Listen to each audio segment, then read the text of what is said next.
Let me get one of those slow motion pictures, bro. One of the slow motion pictures. You gotta shoot at 60 frames per second. Come on, that.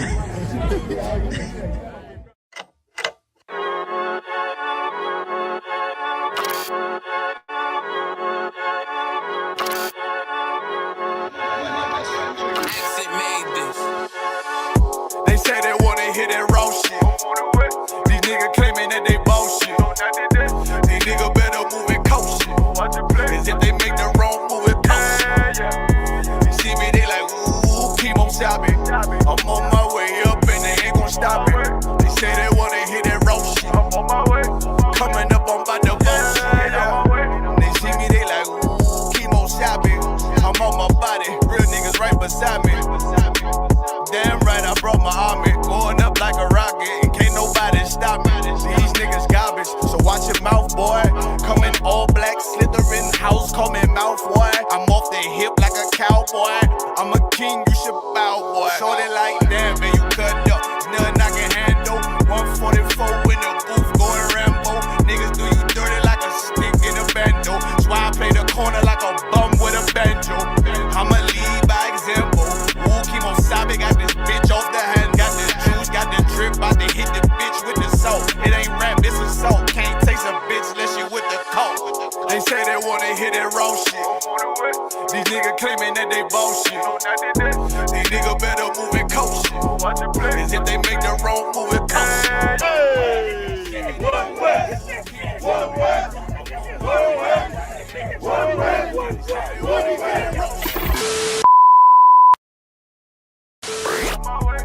Coming up on my bullshit. I do it how a veteran be. You better than me. I'm Reggie at the edge of the key. It's all money, no honey. Think you settle and see. You locked up, fucked up, and it's back to the streets. It's One West. You can check the residency. I reside where soldiers died on the soles of their feet. Cause there's death before designer. Ain't no coward in me. Cause I'm cold as a bitch's shoulder. You ain't calling a week. Get the cooking on this beat. Hope you like it well done. Got them killers rolling with me and they all red rum, red rum, red rum. Got you fuckers scared some. Get the banging on this beat till my fucking head numb. Black Glock, red drum, black and yellow Air Ones. Homie, you ain't got a vest. I suggest you wear one. Told these niggas we was going up. They was doing a lot of talking. Now these niggas ain't saying shit. Feeling like a legend in this shit. Lil nigga, I'm past veteran. Never feeling third. Lil nigga, I'm past second. Guns, I gotta have them all like Ash Ketchum. Shotty break a nigga ribs up like his wife left him. We all stepping. Kill you with kindness cause I'm dead nice. That 5'7" put you 6 feet, not talking height. That judge giving out 5, but you doing life. These hands are rude GPS. A mean.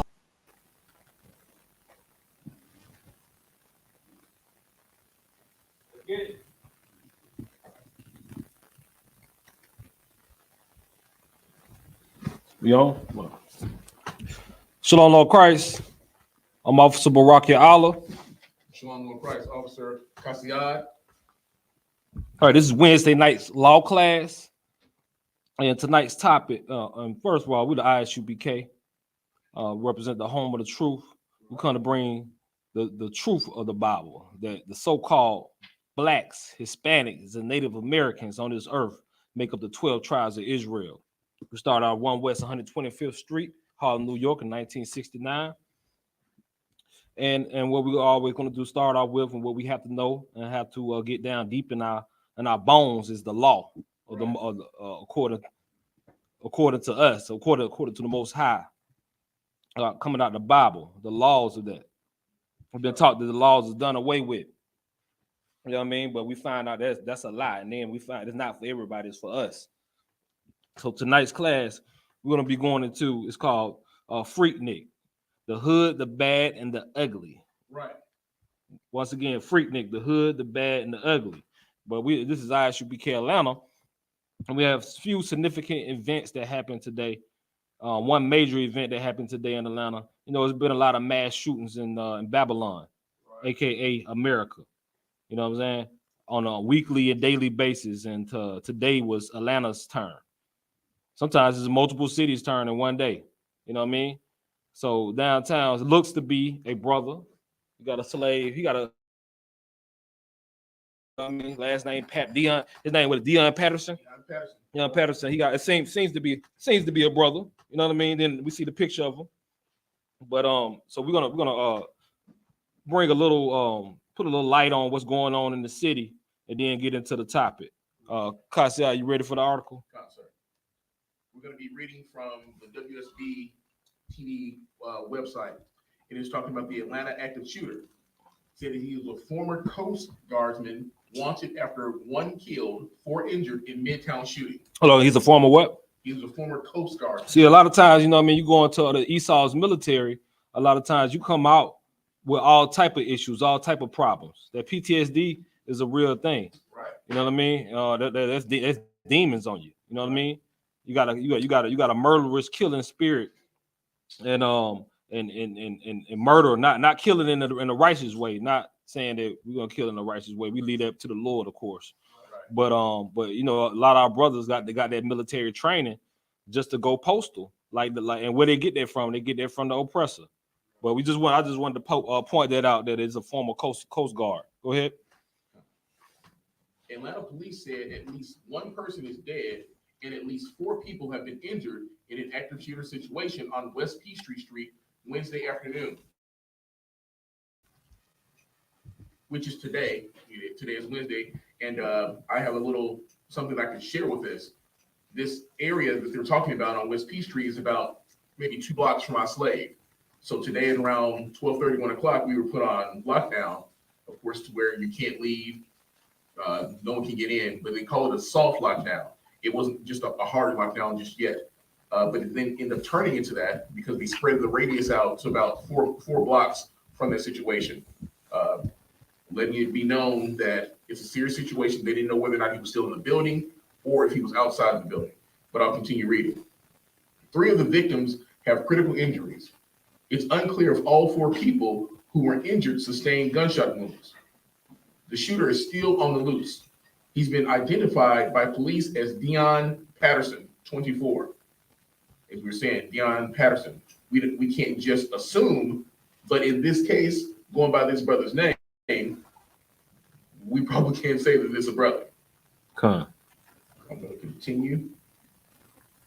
Atlanta Police Chief Darren Shibam confirmed that all 5 victims are women, aged 25, 39, 39, 56, and 71. One of the 39-year-old women died from her injuries. None of them have been identified. Police say no additional shots have been fired since the incident unfolded, but officers are still actively searching for the victim and any other victims. Now, at the time that this came out, they're still getting information as it's going. Currently, we haven't seen the news yet, but they did say that he carjacked someone and was in the Cobb County area near the Battery. If you're familiar with that area, then I believe it's talking about the stadium. I'll continue reading. Atlanta police have released several photos of the alleged shooter pointing to what appears to be a handgun inside a set of glass doors. He's wearing a gray or black hoodie and carrying a bag. Channel 2 Action News confirmed that Patterson joined the U.S. Coast Guard July 2018 and served as an electrician, made 2nd class. He was discharged from active duty in January of 2023. We understand that when we come into this, when we go into Esau's military, there's no way that you can have any integrity. Not only can you not have any integrity, you're not going to understand who you are as a person because you're going to subscribe to being an American. Right. You're not going to be subscribing to who you are. You're not going to be subscribing to being Israel. You're not going to be subscribing to who you are and your people.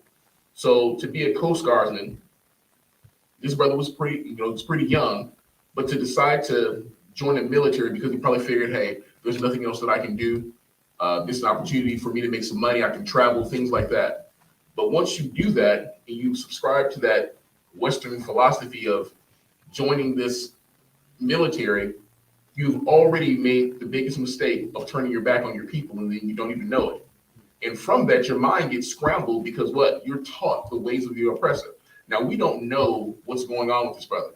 We don't know if he had any mental issues.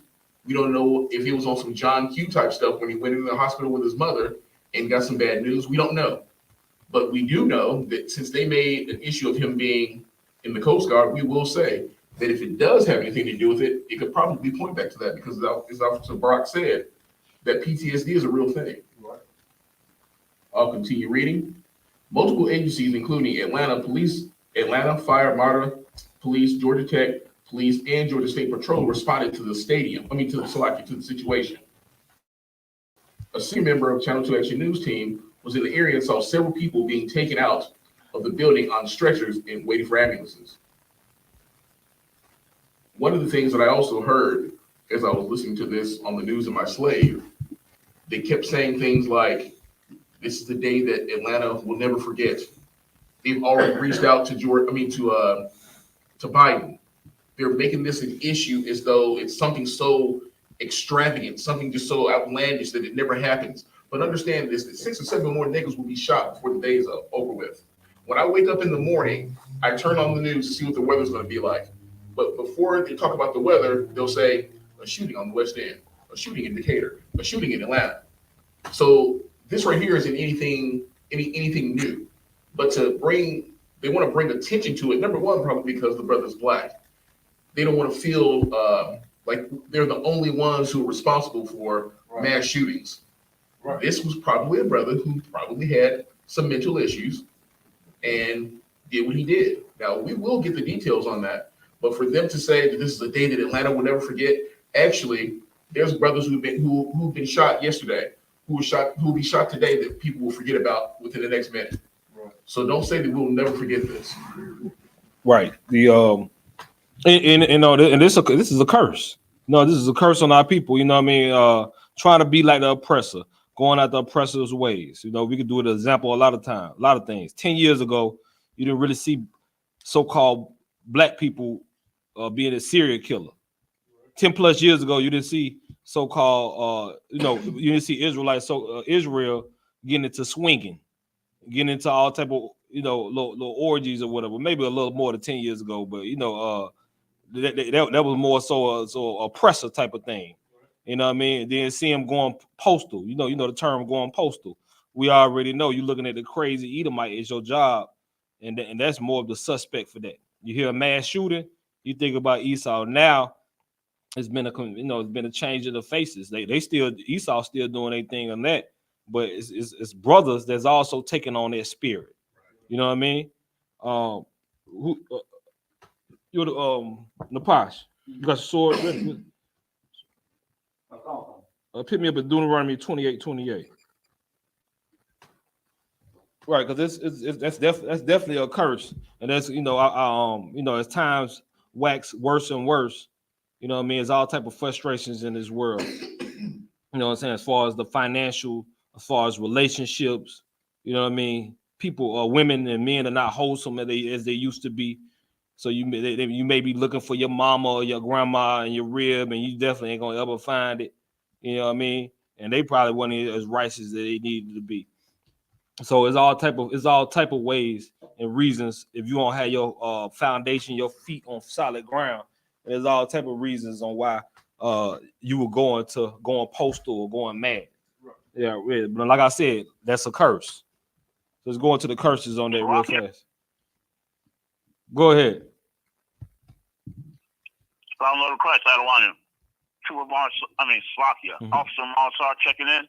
All right, Shalom Lord Christ. Shalom Lord Christ, warrior. You got you down. Shalom Lord of Christ.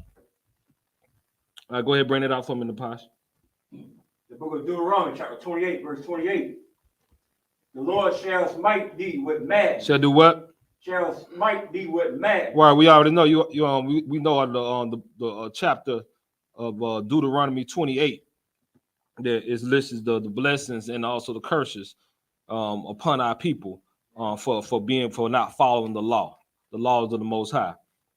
The Lord said he shall smite thee with madness. Right, go ahead.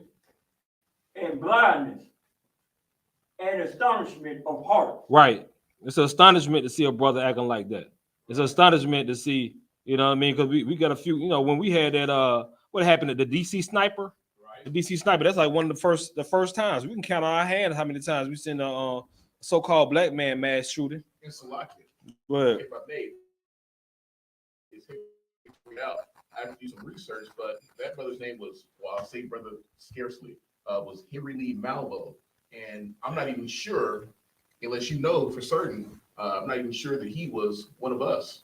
Talking about the DC? Kind of Henry Lee Malvo? Mm-hmm. I believe that's who it was. Malvo maybe come from what, like a Hamite background? Possibly, but like I said, I'll have to look into it. But what you're saying is heavy because we don't hear that happening with us. We don't hear us going and being active, mass shooters. And here's something to add to that. Today, South Gwinnett, if I'm not mistaken, South Gwinnett High School also had a shooting and was put on lockdown. And when you look at that, you have to understand whether or not it was one of those mass shooter situations or school shooter situation, or if it was a fight.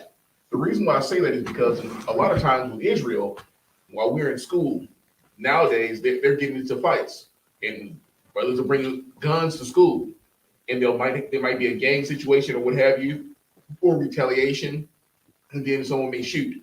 So understand that right there doesn't constitute itself as a mass shooter, but the way our oppressor likes to lump it together, there could be a shooting at a school that was based upon a fight. They would then say it was a school shooter. That is not the case. But what they want to do is lump us in with it because they don't want people to think that only white kids are mass shooters. But actually, if you go and look up and check out the statistics, it's very scarce when you see us in any type of mass shooting situation, if there's been one ever at all. And here's something else that you may not know.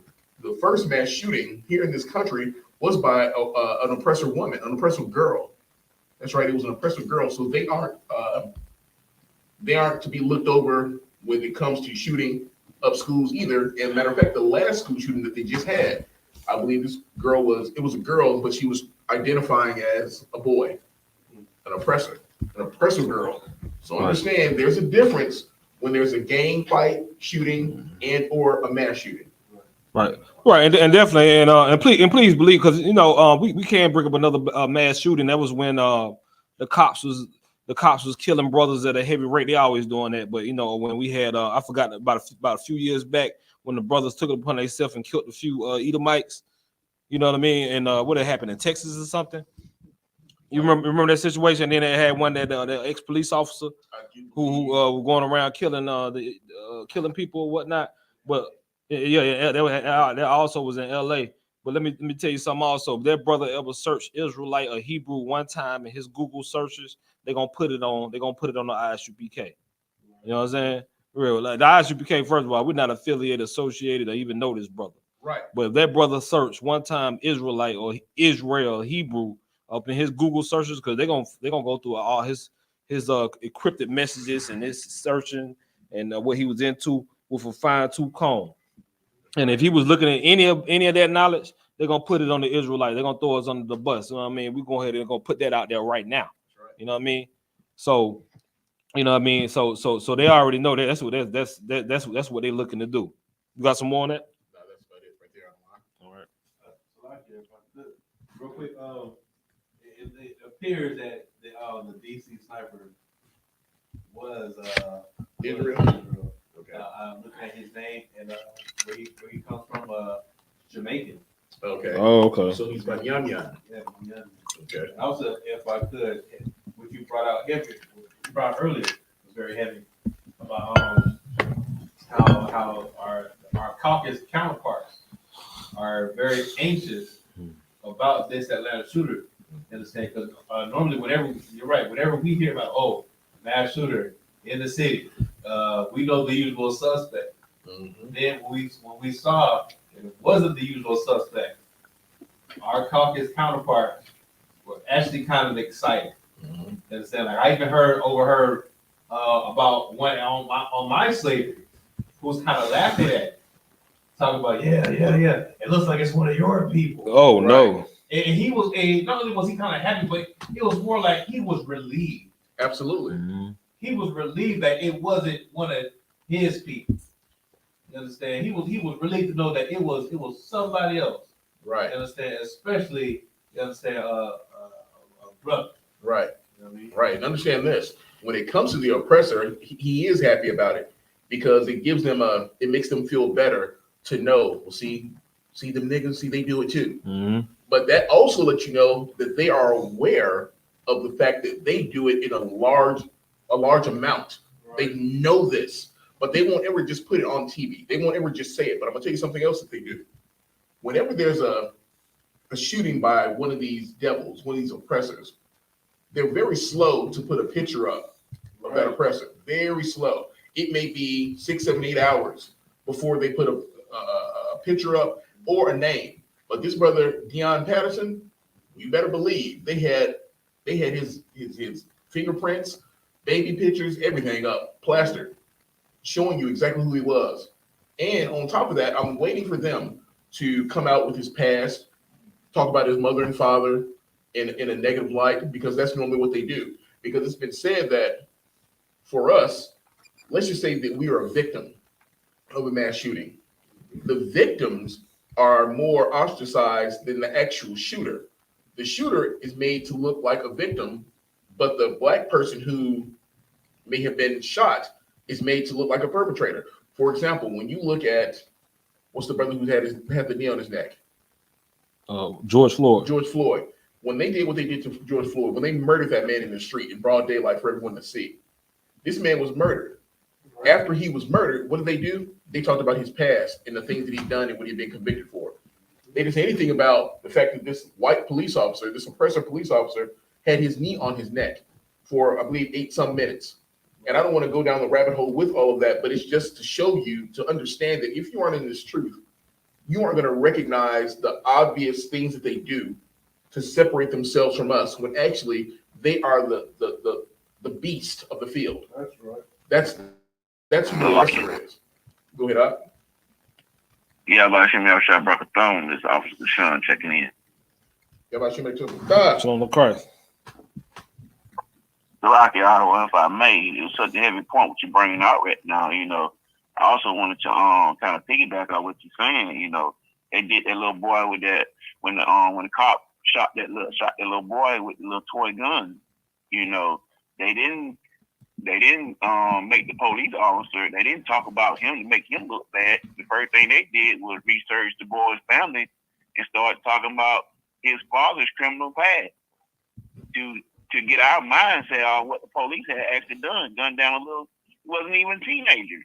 Right. You know, and it's so crazy. And you know, not to straight off topic, but when you bring out the scripture about how the Lord, you know, smite thee with madness, it kind of made me think about that movie, The Manchurian Candidate, with Denzel Washington and stuff, or how we, you know, go join the oppressors or military or police force. We end up lashing out and doing these, you know, what we consider to be absurd type things. You know what I'm saying? Right.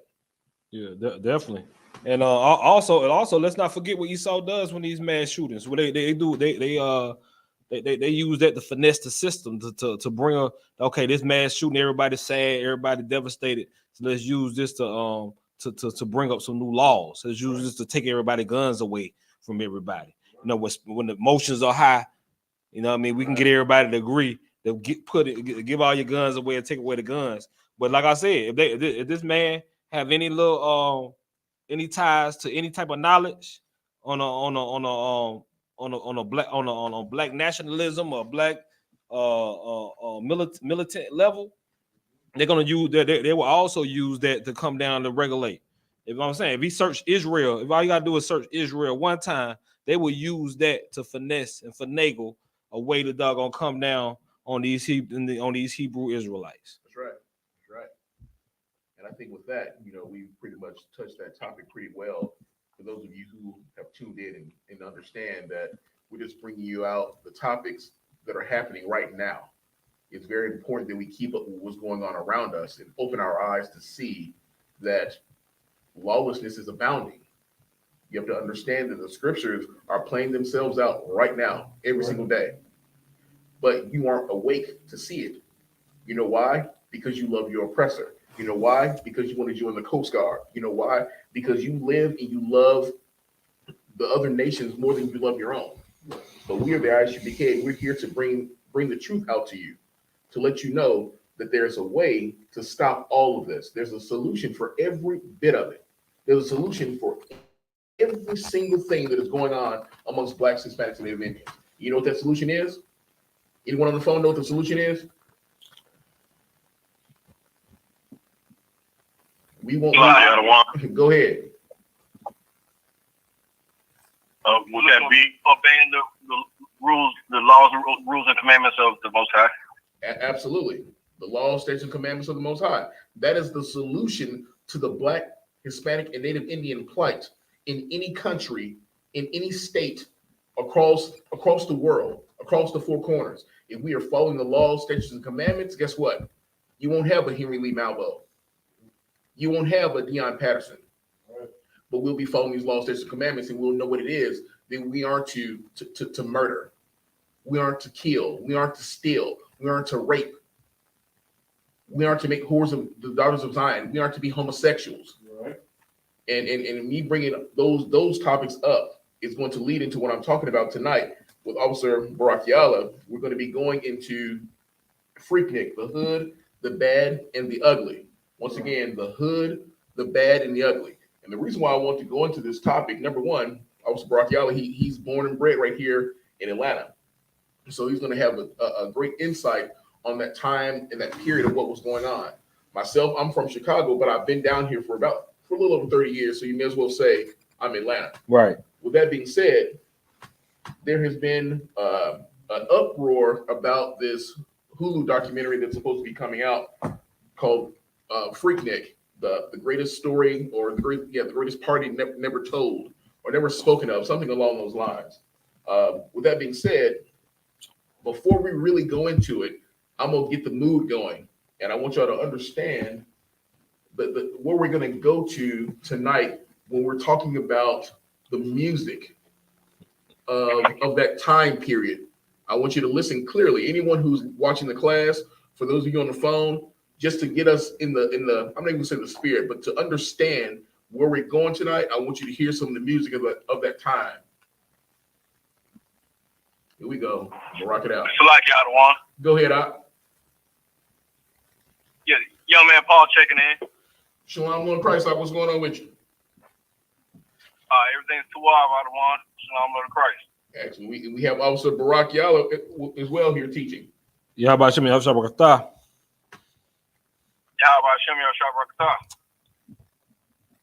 Yeah, we about to get this thing cranked up a little bit to go ahead and go into what we're talking about tonight. We're going to see if anybody recognizes this music.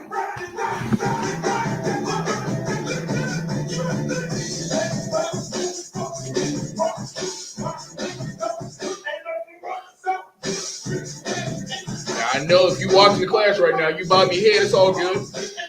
I was doing the same thing.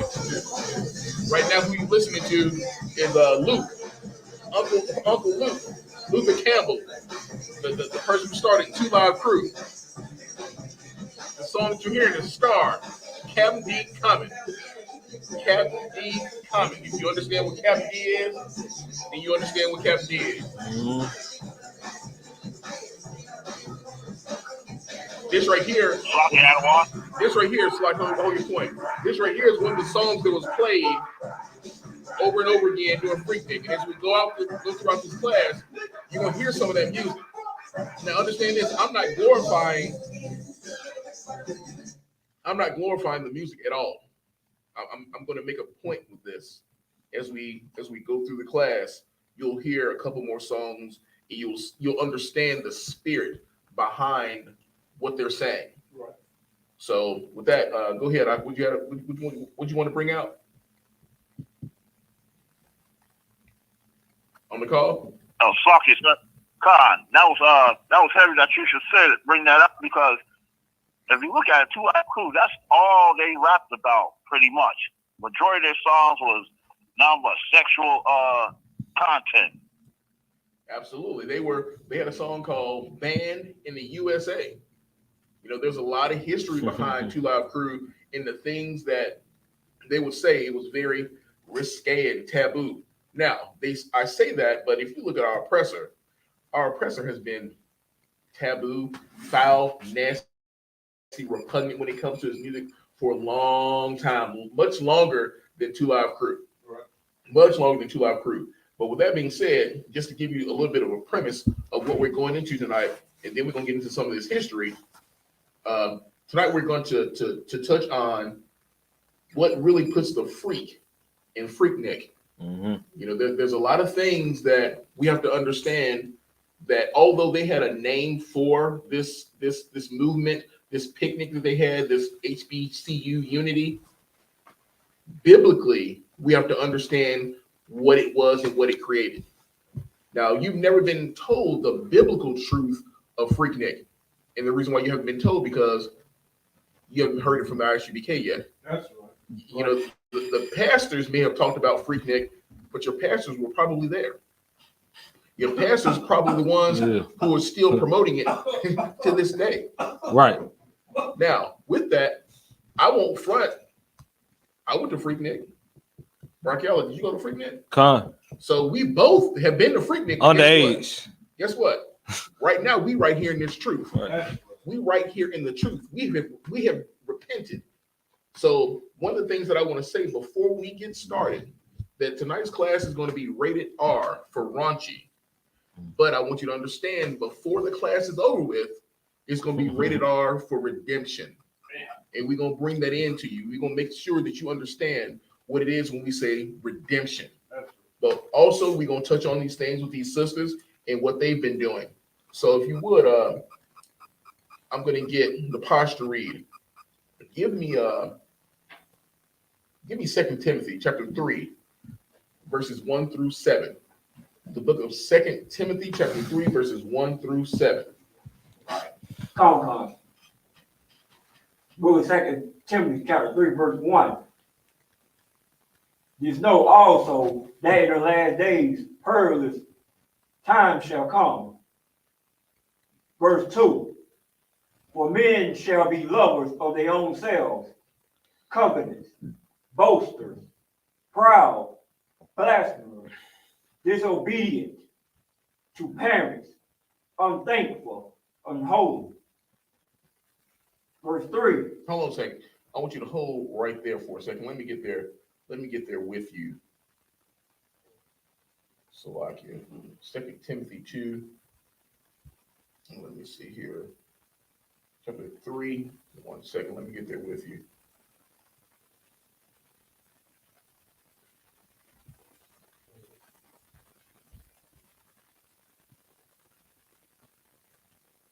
Okay, I'm going to read that with you. When it says here, this also, that in the last days perilous times shall come.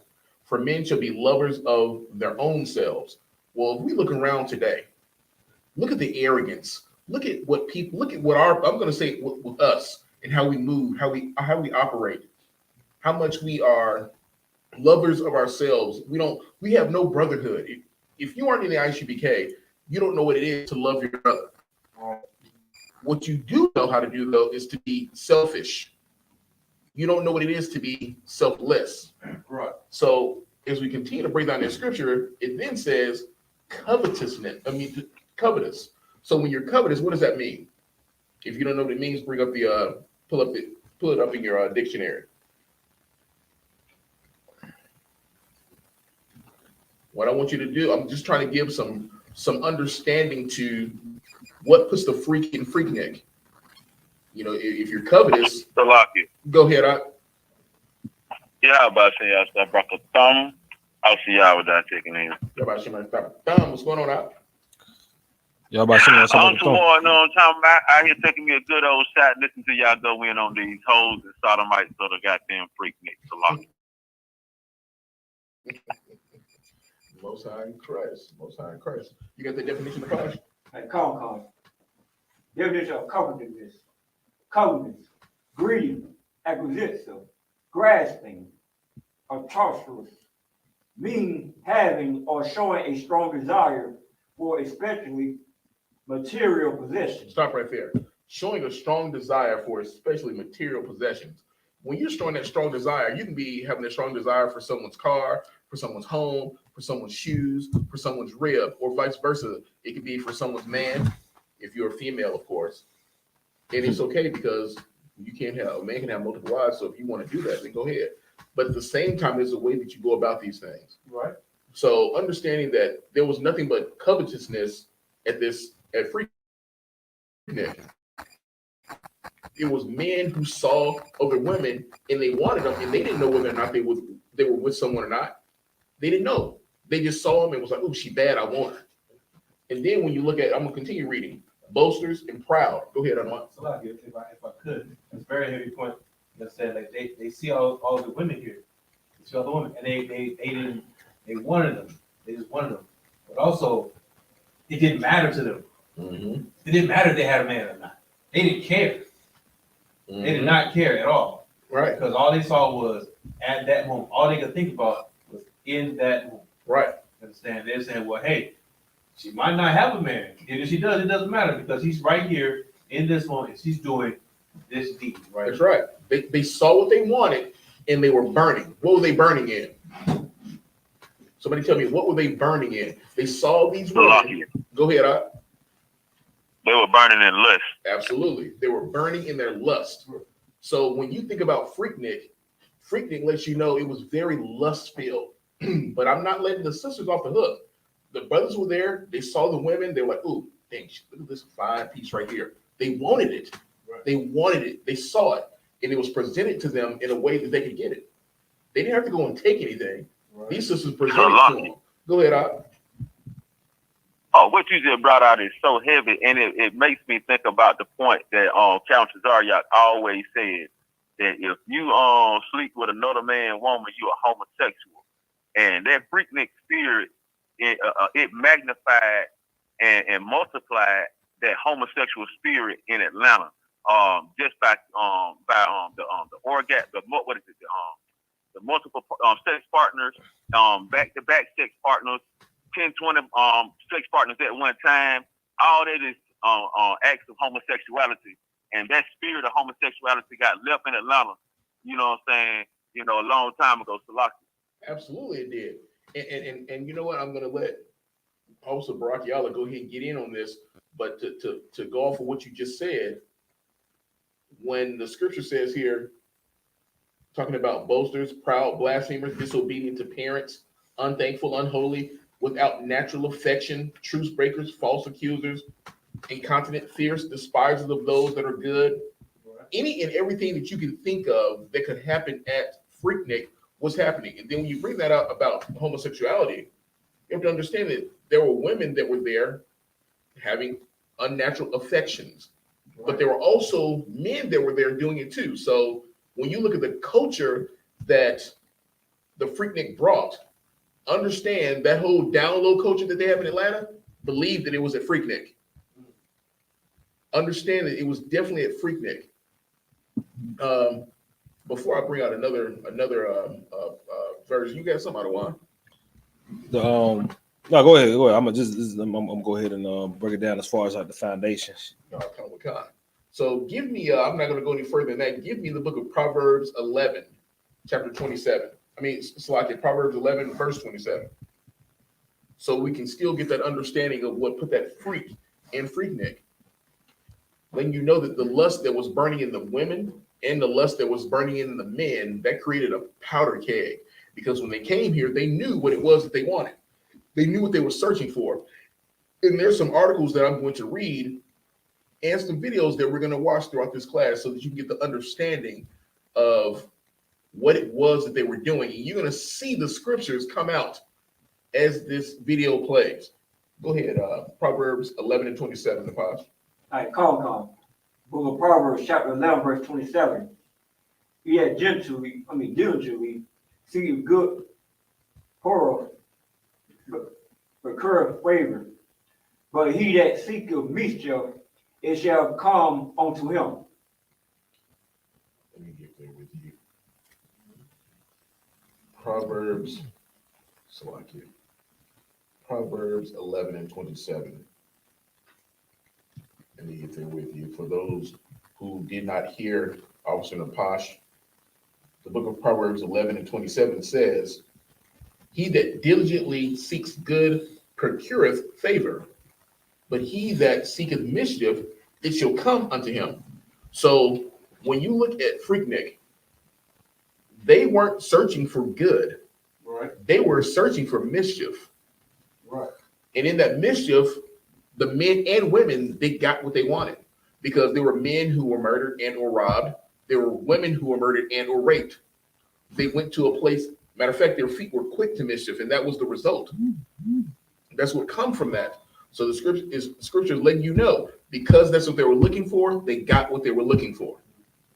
Now, understand with your point, when you get to Freaknik, what it started as, and I'm going to go into that, what it started as and what it ended up being, it started as something that they thought was going to be just a picnic amongst HBCU students.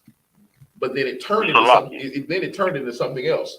So what you have to understand, we might have the best of intentions, right? But those intentions always lead down a path that will destroy us. Go ahead, I'll bring up what you're gonna bring out. Salakia. What you just said is so heavy, you know what I'm talking about. It goes back to Deuteronomy 76. I paraphrase it where it says, "Thou art a holy people, holy unto the Most High our God." You know, we're supposed to be separate from what the world is doing. And back in the 70s and the 80s, you know, our people want to, you know, do the same thing that the oppressors were doing, but they want to do it amongst themselves. You know what I'm saying? Just like with the Greek fraternities and sororities, they just want to be like the oppressors.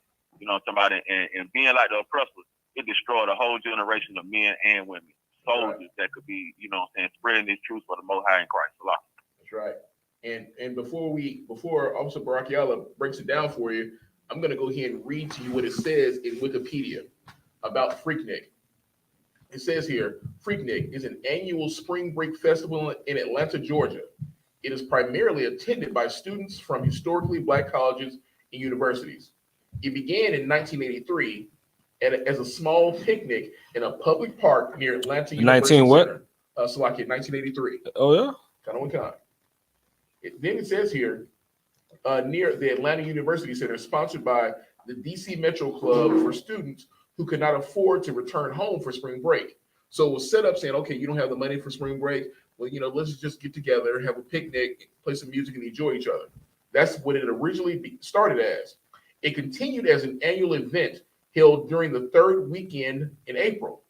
The event increased in size and popularity in the 1990s, incorporating dance contests, concerts, parties, a basketball tournament, and rap sessions, a film festival, and a job fair. Now understand this. This right here is by Wikipedia. And when they say that they added a job fair to it, the job fair wasn't added until later because the mayor of Atlanta at the time had to fold to the pressure of the oppressor getting on him saying, this right here doesn't look good for Atlanta. So what happened was he said, okay, well, it's not just going to be this dance party and music and lewdness. Let's add a job fair to it. Let's add some positive things to it to make it look a certain type of way. But this was after it had advanced in a way that it had, at some point, I guess you can say, got out of control. It said the Atlanta magazine called it Atlanta's most infamous street party. In 1999, actions by the police and elected officials caused the celebration of Freaknik to cease. A revamped version returned for one day, June 22nd, 2019, as Freaknik Atlanta 19. The festival with the concert at the Solaris Amphitheater at Lakewood, as of 2020, it was set to move forward as a 3-day event centered around artists performing.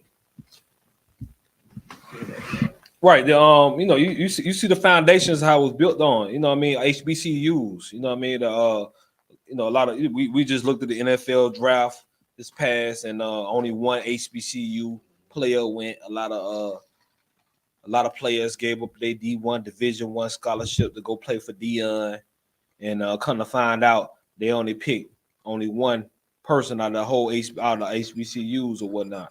So a lot of times these HBCUs want to have to get togetherness and get something started. You know, they say this is not even a Bible verse, which I just recently found out, is that the road to hell is paved with good intentions. But I looked it up in the Bible. I didn't really see that. You know, I ain't gonna lie to you. But yeah, but you know what I'm saying, like right real. But they trying to bring all the HBCUs together and get together with good intentions. But just like the Black Panthers, just like Marcus Garvey, just like Malcolm X, just like Martin Luther King, just like Medgar Evers and all the activists from before, Nat Turner, Harriet Tubman, whatever. You know, I'm not even saying they didn't know the Most High, but if the Most High is not the foundation of that, it's gonna fall and it's gonna go haywire. It's gonna go all over the place. So that foundation was meant to be a black family, a black college event to bring us all together. You know what I mean? To have something for us. It turned to a freaky league. Right. You know what I mean? It turned, you know what I mean? It turned to something that 30 years later we still talking about, because you know that's why I be trying to tell my children that none of this stuff is new. The word twerking that started from Freaknik. You know what I mean? All the booty shorts, the Daisy Dukes, all them cutting shorts or whatever. All that stuff that stuff started from Freaknik. You know what I mean? That stuff started from way back in the day, and these women are grandmothers now. Right. You know what I mean? So, but what it is that foundation was built on. Of course, it was that had nothing with the Most High in it. You know what I mean? But that foundation led to a whole nother, to a whole bunch of spirits getting let loose, a whole bunch of demons getting let loose in the city of Atlanta. That's right. You know what I'm saying? You know what I mean? When people come down here to Atlanta, I never seen, when I was younger, I was like, why would somebody move to a city just for a woman? I mean, not like that particular woman that you're dating, but they move down here just for the women, should I say. But they're not looking to really find a wife or find a sophisticated woman. They looking to doggone to hit and quit. Right. They, you know what I mean? Because they already know all them fast tail women are built down here. Right. You know what I mean? So that foundation of Freaknik led to what? You know what I'm saying? Freaknik, you know what I mean? I was Freaknik 1994. That's what the Hulu documentary is coming out. There's been a lot of stuff because a lot of people have put those things, well, they say they put those things down that they got status and prominent positions in the community now. So what happened is that they trying to keep that stuff out because they already know they've been pushing all this goody two shoes coming around you like they goody two shoes, and they already know if they kids, if they grandkids, if somebody see them, if they see anything from that Freaknik 94, they can't say nothing to their kids. You know what I mean? They can't go ahead. To lock y'all, Officer Barack, y'all. That what you just said is so heavy.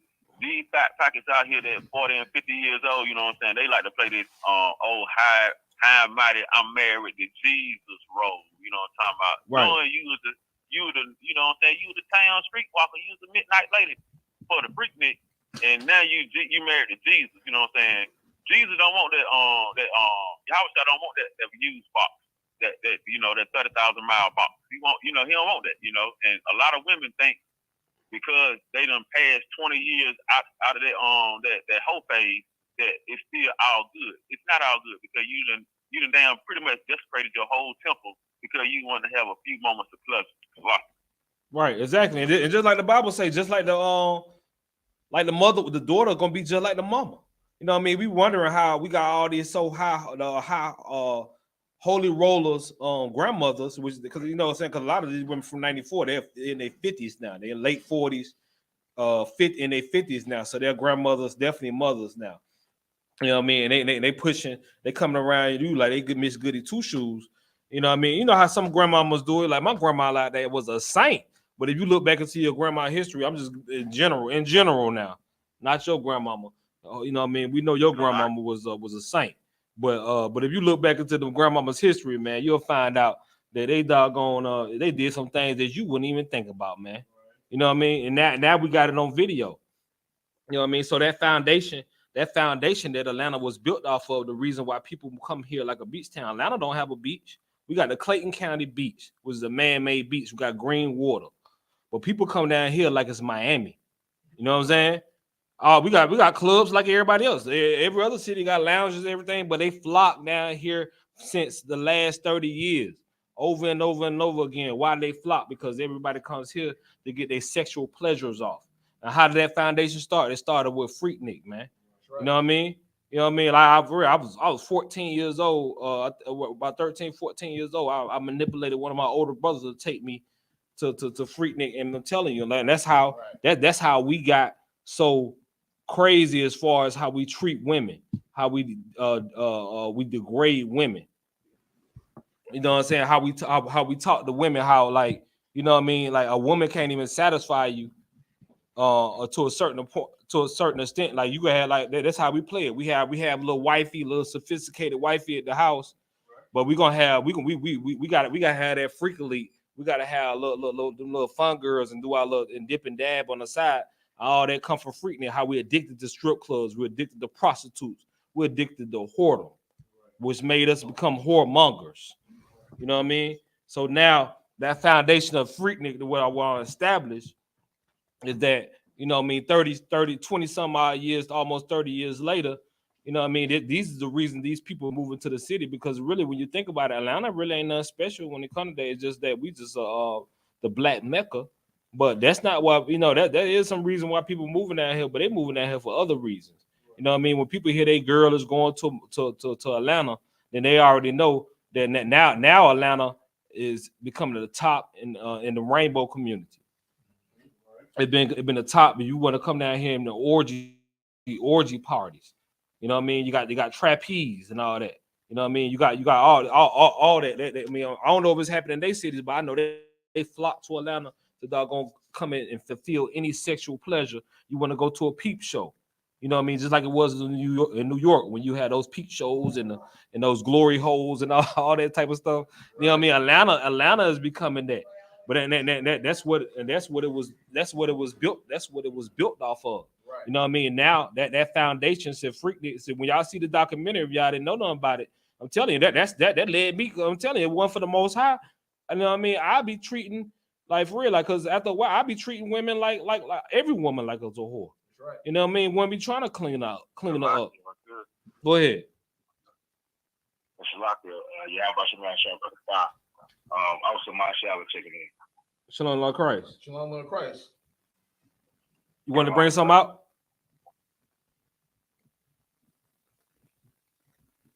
I was just checking in. I didn't have anything. Okay, all right, con. The right. So I'm just telling you, like, for real, because I was that child. Matter of fact, Freaknik. I mean, this ain't got nothing to do with it, but Freaknik '94. That's when I met Tupac knowing Freaknik '94. You know what I'm saying? It was I was like, oh yeah, this is what I'm gonna do when I get older, which led dudes like me and dudes, you know what I mean? Like for real, all my friends in my neighborhood, they all have sexual deviancies where they're addicted to strip clubs, addicted to a whoredom, addicted to prostitutes. You know what I mean? If it wasn't for the Most High that plucked me out of that, you know what I mean? Because I already knew, you know what I mean? That stuff is like, you don't want to attach yourself to a whore. You know what I mean? You get spanked in the game a few times, you start to realize, hold on, this ain't right. But what I'm saying, but when you look at the STDs, STIs, AIDS, HIV rate, you know what I mean? Atlanta, of course, we already brought that out. Atlanta, of course, is being compared to a small African nation. Right. You know what I mean? Atlanta is the number one in all STDs, and that's coming from so-called black people. You know what I mean? The city has been that's because of the foundations of Freaknik. Right. You know what I mean? The movie Baps, what they made with Halle Berry back in the day in the 90s, those were based off of women from Atlanta, from Indicator. You know what I mean? Like for real, like, you know what I mean? I don't know if y'all know about that. We used to call the whores Baps back in the day. You know what I mean? You ain't number some Bap. You know what I mean? If y'all remember that. That's based off Atlanta, because, you know, if y'all go back and look, they got the one gold tooth in the mouth and all the crazy hair, whatever. Those are girls in Atlanta. That's what came out the Freaknik era. You know what I'm saying? Like, but real, those are movies based off of all you know, off those foundations. And you know what I mean? So that's the word twerking, the word ratchet, all that stuff coming from the Freaknik, man. You know what I mean? That's why we're gonna pick me up at Deuteronomy 23 and 18. Somebody on the phone, pull your sword. You got the video. Okay. I still play it. Okay, go ahead. Yeah, do 23 and 18. 18. All right, call. Call. This is the book of Deuteronomy, chapter 23, verse 18. Thou shalt not bring the hire of a whore. Of a what? Of a whore. Go ahead. or the price of a dog. Or what? Or the price of a dog. Yeah, you a dog. You know what I mean? And I can't even say it all the way, but you know what I mean? Like, really, you a dog ass chick. You know what I'm saying? You already know what it is that come from, man. That stuff biblical, man. You know what I mean? All these dog ass whole like dog ass nigga, like all that stuff coming out, like for real, that stuff is on the curses, man. Right. Of Deuteronomy, man. You know what I mean? You know what I mean? That stuff that's coming out of the that's coming out of the Bible, man. Keep on reading. Come on. Hold on. Somebody about to say something? Con, Water. What you just said is so heavy, and especially when you talking about Halle Berry and that Bap movie they had made back in the day. They made it seem like it was something good, but when we were growing up, you know what I'm saying, back in the day, there was a girl. You told a girl she had some Bap, you know what I'm saying, box. She ready to fight. You know what I'm talking about? But they what is it? Popularized everything negative in the South so they can go out there and monetize. You know what I'm talking about? Right. You know what I'm saying? They word BAP. You got to, you know what I'm saying? They word we use that. You know what I mean? It's teaching our women, like which is now our grandmothers. You know what I mean? Let's show you how much the work we have to put in as the I.S.U.P.K. We got to, because you know what I mean. This stuff, you know what I mean. We had our hands full back in 1990. Right. You know what I'm saying, with the freak nigga. You know what I mean? Now these the like for real, like what the outcasts say. I hate that these the future generation of our children, the mothers of our children. You know what I mean? When Andre 3000 said that, he was saying that during the age of freak nigga. I hate thinking that he's the future mother of our children. You know what I mean? This is the reality that we into now. Now it's playing out. You know what I mean? If I could, I don't mind. Go ahead. What you bringing out is so heavy because what it is doing is it is shining a light on the sisters. Because if you notice, all these little videos that are popping up now about Freaknik, all the little people having conversations on the radio stations or whatever, everyone is pointing the finger at men.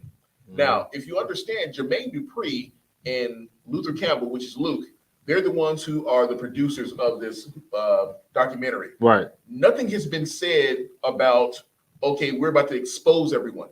Now, Jermaine Dupri did come out with a video that basically was saying, yeah, there may be some things about what was happening in Freaknik, obviously, but that's not what it's about. Now, understand this. The reason why you're hearing, and I got a question for you all. The reason why you continue to hear so much about it is because there's a particular people group who are paranoid and stressed on it. So the question that I want to ask for anyone to answer is, how many men have you heard coming out opposing this video? How many men have you heard coming out opposing this, not video, but documentary for Freaknik? How many men? Anybody have an answer to that? Go ahead. 0 out of 1. Exactly. You haven't heard any men coming out speaking against the Freaknik documentary coming out. But let me ask you this. Have you heard any women coming out opposing the Freaknik documentary? Salaki. Go ahead. Salaki. Go ahead. Well, I can go ahead and tell you. And to kind of piggyback on what you're saying, out of one, what you were saying earlier, you know, when you were talking about the HBCU, the Christian church pretty much, the Black Christian church pretty much is the stockborn that produces all these, you know, these people. Because when you look back on it, the HBCU didn't have a problem with it because the Christian church didn't have a problem with it. I never heard any Christian pastors or nothing like that talking bad about the Freaknik or talking down on it back in the day. You know what I'm saying? So when you got that type of leadership in the Black communities that won't speak against these type of things, I mean, it's just like it has no choice but to produce what it produces, you know, to breed what it's breeding, because like the scriptures say, you know, paraphrase that gather yourselves, O nation not desired. You were gathering about up to about a million, because Freaknik brought a lot of people back in the day. You know, we gathered in sin, but we wasn't taught to gather in righteousness. All right. Well, look, you definitely went in on some things, but let me explain something to you. When I asked the question of how many men have you heard opposing the Freaknik documentary, quickly you said none. But here's what you have to understand: when I asked how many women are opposing the Freaknik documentary, it's not none. There were several who opposed it. There were several women who immediately said, "Oh no, we can't let this get out." And these are prominent women who have lawsuits against Hulu right now for trying to bring it out. You know why? You haven't heard any men, but you're hearing the women. These women want to continue to hide their wholeness. Right. They don't want you to see the things that they did, so they're coming out saying, "Oh no, we can't come out. We can't be shown in that light." Now, what I want you to understand, there's a narrative that has been put out on the black man, because we understand that the black man is the most hated man, the most hated person, period, in the world. So I want you to understand this. They immediately, when this documentary started being talked about, they pointed a finger at the black man. He hadn't even done a goddamn thing yet, but they pointed a finger at him and said, "Oh, he did it. Oh, he was doing this. He was." Now, I'm not going to say that the black man wasn't out there touching, and there could be cases of rape, but understand this. There haven't been black men who have come out and said, "I oppose this video or oppose this documentary." Black women have come out. You know why? They don't want you to see them busting it wide open. They don't want you to see them being hoes. That's what it is. That's why they said, "Oh, I'm about to put out a lawsuit against it." There's tons of women speaking against it right now. Matter of fact, there's a video of a sister saying, "Well, Lord, please cover me. Be a hedge of me." That's a Christian woman. Okay. She don't want the fact that she was up there busting it wide open for you to see her. She don't want her kids to know she was doing it, because guess what? Her daughter is doing it. And what does the scripture say? When using a parable, don't forget to use this. Just as the mother, so is the daughter. She don't want her daughter to see what she was doing during Freaknik. A lot of these women don't want you to see what they're doing during Freaknik. You know why? Because these same women are doggy men out saying they ain't shit. These same women who are out there sucking and effing and doing all this stuff were telling men that they ain't nothing. But during Freaknik, it was 2 or 3 fingers up in them from 2 or 3 different niggas. And they trying to hide that from you. Right. That's why they're trying to go against it. So Jermaine Dupri hasn't even said, "I'm going to expose you like that." But they scared. They're scared because you're going to see them possibly being hoes. Go ahead and bring out what you got out. Lock you. What y'all saying is so heavy. I got 2 points. Don't save them. They don't want to be saved. That's right. The first thing. Second thing is the preacher ain't gonna say nothing because he get paid off of this thing. Remember now, the folks in the world, they go to church to get forgiveness of their sin as if they're Catholic or something. So they follow their slave master routine. They going to church to get that forgiveness for the sins that they did of that week. And while they doing that forgiveness, you got to drop a little change in the bucket. You know what I'm saying? So they did a little something strange for the change that they dropped in the damn tithe bucket. You know what I'm talking about? At the church. Because the preacher is just a dirty bastard himself. You know what I'm talking about? The Bible called him a dog too. You know what I'm talking about? But understand, this is true what you're saying. Understand this. If these sisters knew what it was to repent, if they knew what it was to repent, who gives a damn about a goddamn documentary? I was at Freaknik. Barack was at Freaknik. I'm right here in this truth right now, though. Right. I know what it is to repent. I turned away from. I don't do those same things that I was doing back then. Right. So I'm in the truth. So come and accuse me. Come and say the things you want to say about me. But in the Christian church, the black Christian woman, she don't know what it is to repent. You know what she does? She's learned to hide what she's done.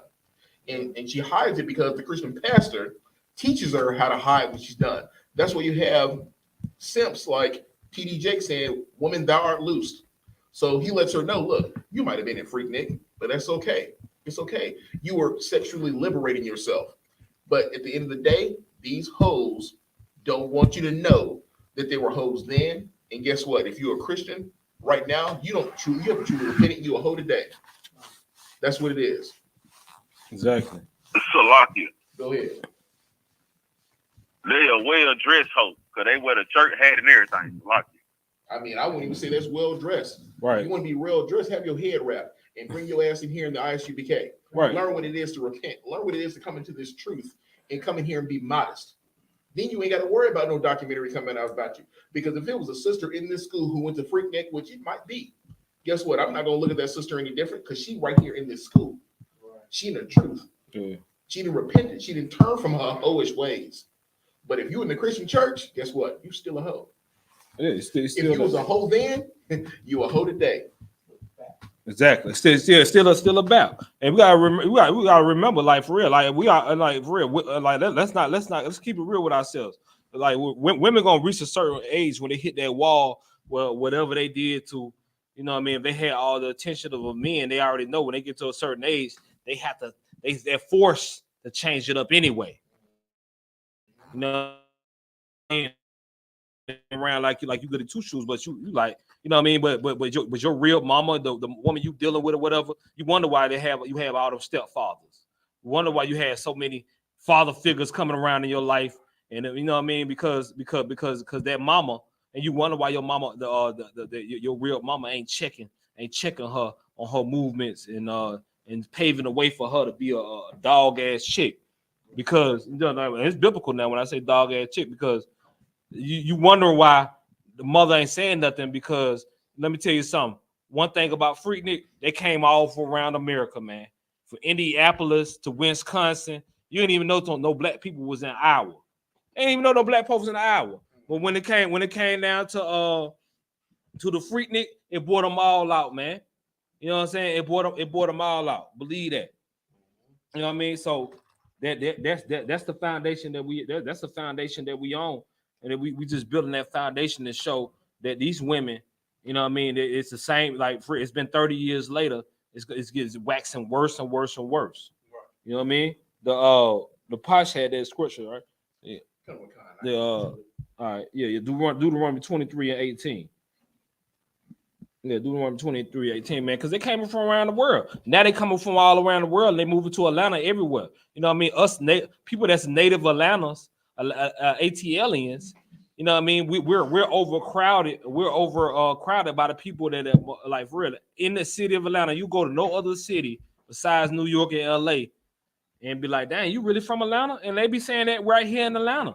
You know where they come from? It come from the freaking, man. It come from all the partying, all the lasciviousness. You know what I'm saying? The Posh, you still holding that scripture? Deuteronomy 23, 18. Go ahead, bring that out again.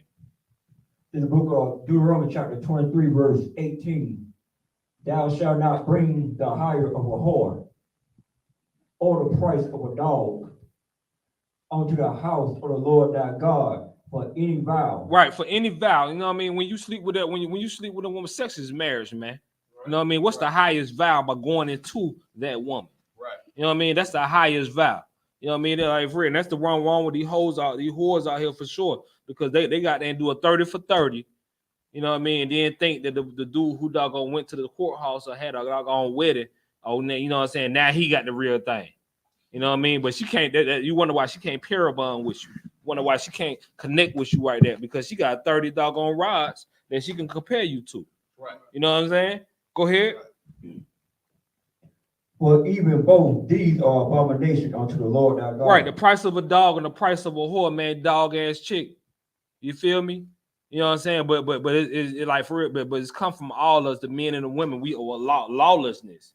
And I just want to get a precept real quick in Ecclesiasticus 26 and 25. You know what I mean?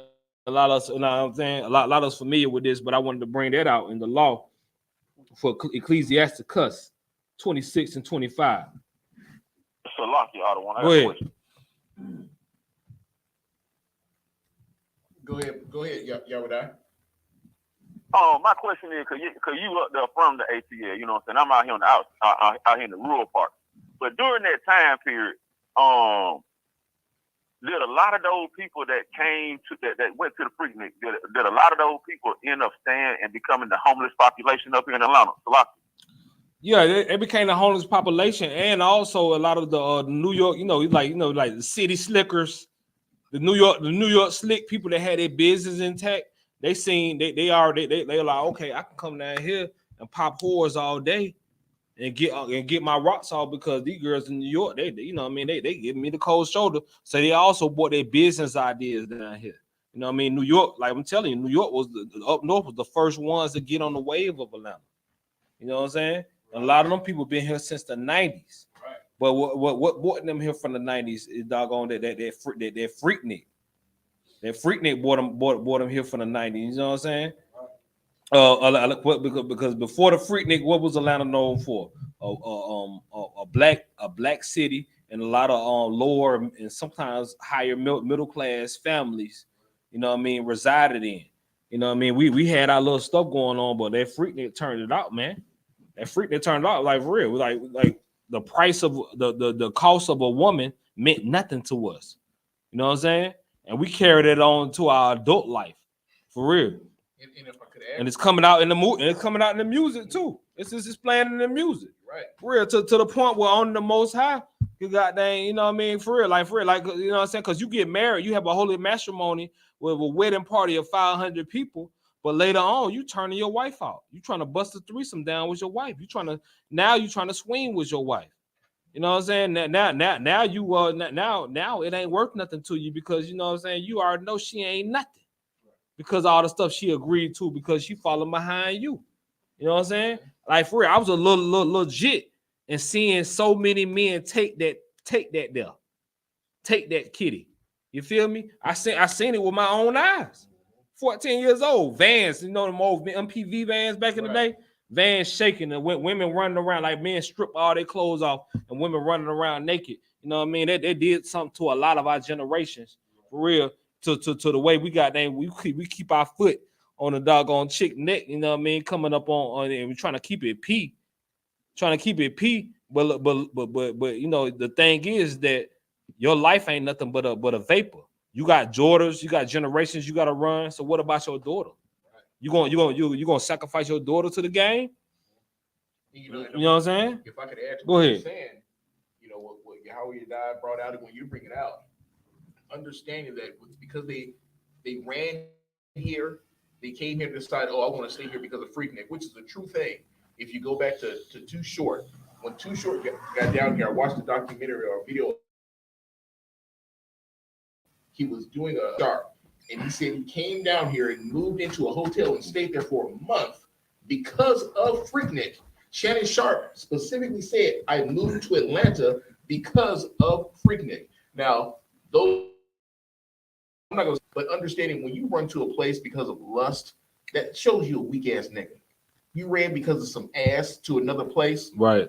And then you gonna get what you got coming to you. So I'm gonna bring out a precept. When you look at the book of Proverbs, what is this chapter? I brought it out already. Proverbs 11 and 27. You're in favor, but he that seeketh mischief, it shall come unto him. So understand, there was a lot of people coming here to seek mischief, and they got what they were looking for. That mischief could bring you HIV. That mischief could bring you AIDS. That mischief could bring you homelessness. That mischief could get you robbed here in Atlanta if you're in the wrong place, which that happened. There are people who came down here, and there were brothers who were preying on them. They're like, oh, these niggas from out of town. I'm about to get them. Right. And that's what happened. Because you had a small group of Atlanteans, as they say, who went to Freaknik, who were there just to get it popping. They were like, oh, I'm going to wait for these buses to come down here. And the second they go in a place they shouldn't be, I'm going to get them. So you ran to mission.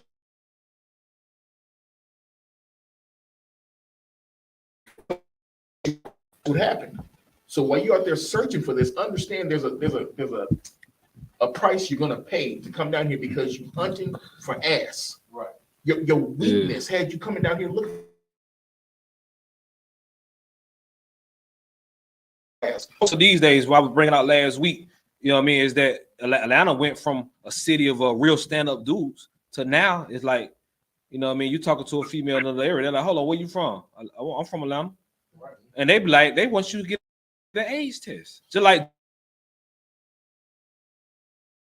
you know what I mean? Like, we're have Tupac had a kissing scene with Janet Jackson. She wanted him to get an AIDS test. Right. Real, I'm telling you, these chicks be like, and I it's just now, like I was saying last week in the last week class, it's just now calming down to where they saying that every dude in Atlanta got a little bit of little bi in them. You know what I mean? Like real, I got a little like real, like well, I don't trust them Atlanta niggas. Something wrong with them niggas. Them niggas like real, them niggas burning. Them niggas got AIDS.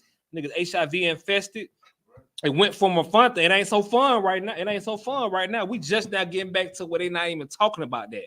But I'm telling you, how many of y'all remember about 2-3 years ago, and it went on for a few years, you doggone mentioned that you from Atlanta, and doggone chicks got there looking at you with the side eye, And they man. still doing it today. And yeah, you got to jump through all type of hurdles Right. and show your medical records because of the foundations of Freaknik. And you know why?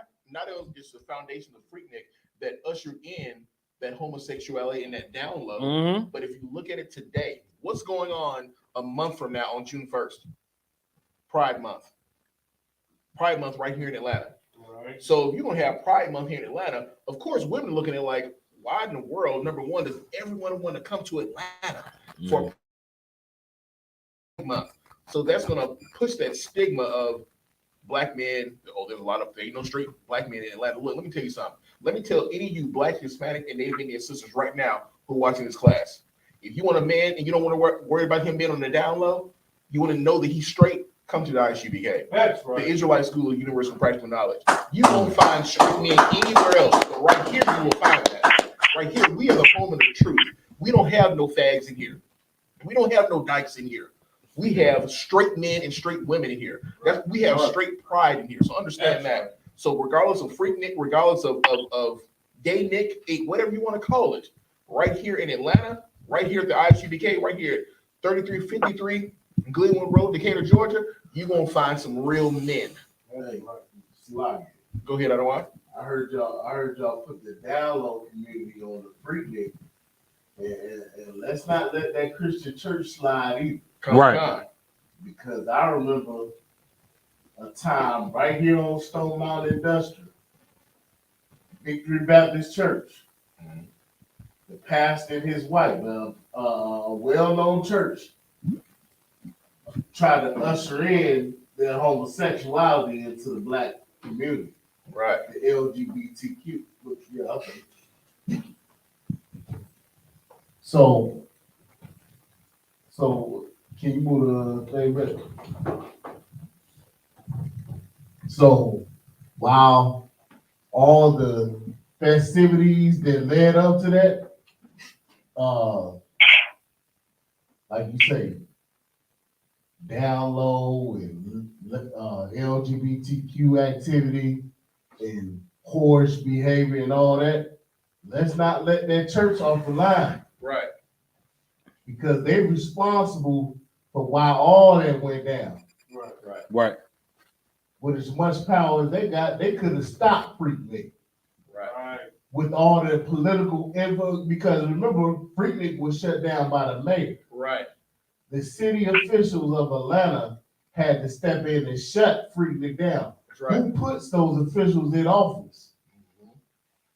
That's right. The Christian church. Absolutely. Through the black vote. Absolutely. So they could have been stopped it, but your pastors was at Freaknik. That's right. Your deacons was at Freaknik. Right. The lady of the church, the first lady. The deaconess. She was definitely she was on top of the cloud. Right. You understand? Right. They was all there. That's right. And so we can't let them off the hook either. We gotta throw them in there too. Absolutely. Absolutely. It's heavy. And appreciate that. I don't want to say the point you bring it out. Because when you look at the Christian church today is filled with freaknickers. Right. The Christian church today is filled with everyone who went to Freaknik. Mm-hmm. Yeah, like you said, the pastors, the first lady, the deaconess, the deacons, the usher board, all of them went to Freaknik. Right. And guess what? If they could go to Freaknik today, they would. They would go to it today. And understand that what we're talking about right now, I'm going to bring in a video that's going to show you exactly what was going on. But go ahead, I don't want you got something else you want to bring out.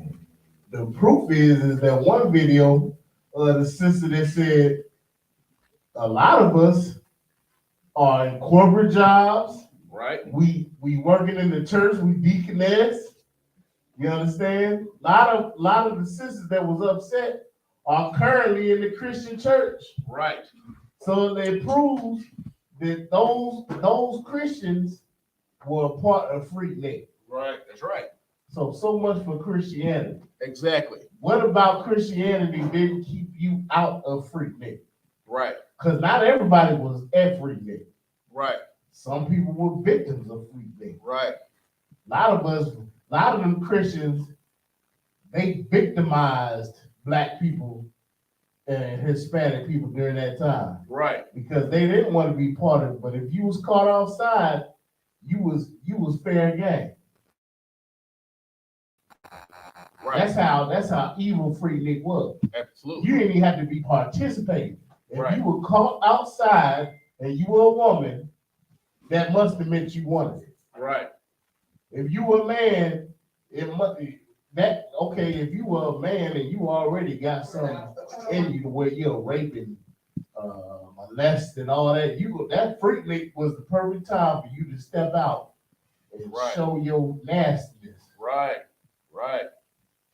That's it. Right. It's heavy what you bring out on one because it was a time for you to let it be known. Look, I'm down. I'm ready to get to it, and that's what we're doing. The brother who's out there letting you know, look, I'm ready to come out here, and whatever it is you're gonna give me, I'm gonna take it from you, or I'm gonna accept it. But the sisters also, they were ready to get to it as well. So in this video, what we're gonna do is show you some of the things. This rewind it to the beginning up. It's beautiful. Slow. Make sure this is at the beginning. We're gonna show you a video and give you the history and some background throughout this video to show you what they intended and what it turned into. And you're gonna hear the scriptures in this video, and they don't even know what they're saying. But you're gonna hear what's happening through the scriptures in this video. Go ahead, Op. Go ahead and play it.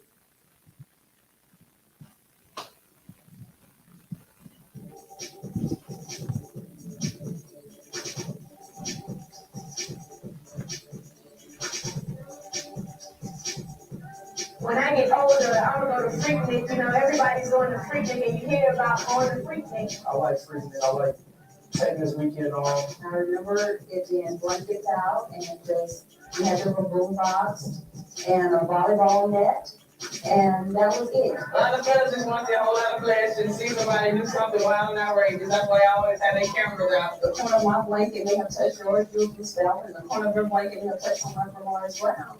And that was it. And the girls just want to throw their summer clothes and attractive teaching. It was just mingling and just having fun and eating and listening to music. Just a whole bunch of black people getting together, having a good time by any means necessary. Pause it right there, Posh. I understand this. You saw the sister who just said it was just black folks getting together, mingling, and having a good time. Women just going out there and they wanted some attention. Understanding if you're in the truth, you understand what it is to be modest. You aren't out there showing all your shape. You aren't out there showing your insides. A lot of these sisters are coming out there because they say they want to have a good time, but to have a good time, it doesn't require you to wear something that is going to show your breast, going to show your ass, going to show your vagina. It doesn't require you to show all those things. But as you're watching this video, you're going to see what they thought it took to have a good time. Continue playing. Freaknik started 15 years ago. Now, pause right there. A group of students. Understand this is an old video, so when it says it started 15 years ago, that's false. Actually, I'm not going to say false, it's because of the time this documentary was made. Freaknik right now is about 40 years old. It's the anniversary of Freaknik. But not only the 40th anniversary of Freaknik, it's the 50th anniversary of hip hop and the 30th anniversary of So Def. The reason why I bring out So Def is because Jermaine Dupri is one of the people who are pushing this, who's the producer of the documentary that's come out along with Luke from 2 Live Crew. Continue playing. Who were members of the KC Metro Club, which was a social club for Washingtonian students in the Atlanta University Center. That year, everything we did centered around the Dance for Free. There was Return of the Freak, we had a fundraiser, and everything had the name The Freak in it.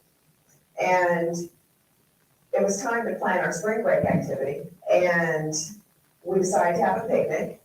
And then the question became, what were we going to call the picnic? And a member, or one of the people in the room, said, let's call it Freaknik. My experience with Freaknik goes back to like 82, and it's on one of the old heads. And I remember it being a small like softball outing and like a little picnic deal. We did basically the same thing that the other Freaknickers do now on a larger level, that is party, eat good, have a good time.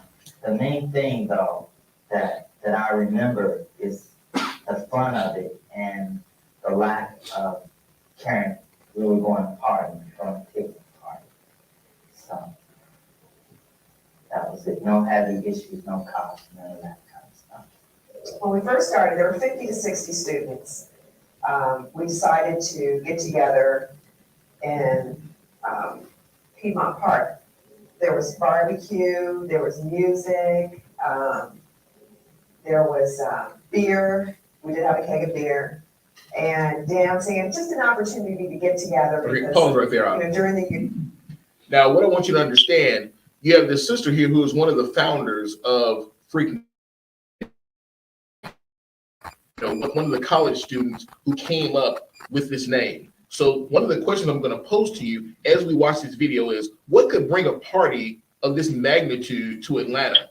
Was it the HBCU unity? Was it Black college unity, university unity? Was it sex, whores, and drugs?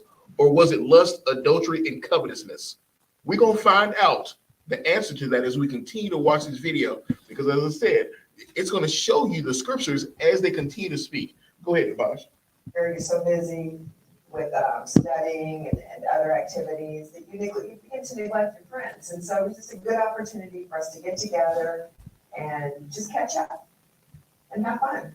It went from a AUC thing to an Atlanta thing to a nationwide thing. You know what I'm saying? It's definitely grown a lot. I know you see me going from one day to a weekend now, so people look forward, to this time of year, I understand they mentioned Freaknik on a different world, and because of that, the word of mouth spread even further, and with that, it brought the influx. Now, in addition to that, the mayor and the police chief decided to let the students have full reign of the city. Stop right there. Get away. Now, when he says here, the mayor, he said that it brought the influx. So once the word got out, because there was no social media, you had radio, but really you had the word of mouth getting out, spreading, saying, okay, if you come down here, they get into it in Atlanta. Come down here, we partying, the women are giving it up. It's on and popping. Let's get to Atlanta. That's where you want to go for Black college spring break. Listen to what this brother said. Now he brings up the mayor. Listen to what this brother says here. Go ahead. They were drunken, lawlessness, smoke whatever you want. Stop right there. He said drunken and lawlessness, smoke whatever you want, do whatever you want. He said that the police were allowing them the leeway to have this fun. The police did. Understand this. 5-0 let them do it. Continue. Butt naked in the street. Who would not want to come back to a party that you can just do what you like? Stop right there. He said, who would not want to come to a party where you can just do whatever you like? So there's drunkenness, there's lawlessness, there's smoking weed. This is what this man is saying himself. He's bringing out the scriptures of what he's saying. And with that, let me hear Napash, or on the phone, bring out, give me 1 Peter 4 and 3. The book of 1 Peter chapter 4, verse 3. Go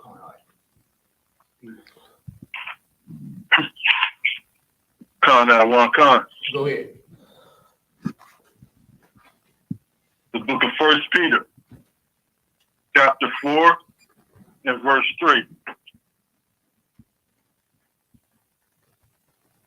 For the time past of our life may suffice us to have wrought the will of the Gentiles, when we walk in lasciviousness, lust, excess of wine, reveling, banqueting, and abominable idolatry. Right. Okay. All right. So let's stop right there for a minute. You know what I mean? We don't want that go over y'all heads. What's the Can somebody break down to me what lasciviousness mean? Because that's freaknik. That what's that? 1 Peter what? 1 Peter 4, 3. 1 Peter 4 and 3, man. That's freaking all in it. But you know what I'm saying? If you don't know the definition of the words, that'll go over your head. But somebody tell me what the lasciviousness mean. Anybody want to take a shot at it? But we got it for you. But you know what I mean? Anybody want to take a shot at it? Yeah, because you Go ahead. Like you, Adawan. Go ahead. What do you mean? Like a strong lust, sexual desire. Yeah, you know what I'm saying. You in the ballpark, but you know what I'm saying. That word actually means reflecting or producing sexual desire or behavior, especially that is considered indecent or obscene. You know what I mean? One more time, reflecting or producing sexual desire or behavior, especially that is considered indecent or obscene. Man, that's freaknik, man. Lasciviousness. And when you know what I'm saying, them orgy parties where they come down to Atlanta, them trapeze and all that. You know what I mean? What Atlanta is known for today, it's full of lasciviousness. Right. You know what I'm saying? You know what I mean? That started with that. Go ahead. You know what I'm saying? We got some more words in there. Reveling. Rebelling. Somebody want to break that down? What somebody know what that word mean?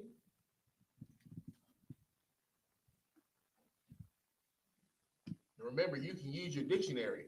Use, as we say, your Google machine to look these words up. You don't have to guess. Look it up.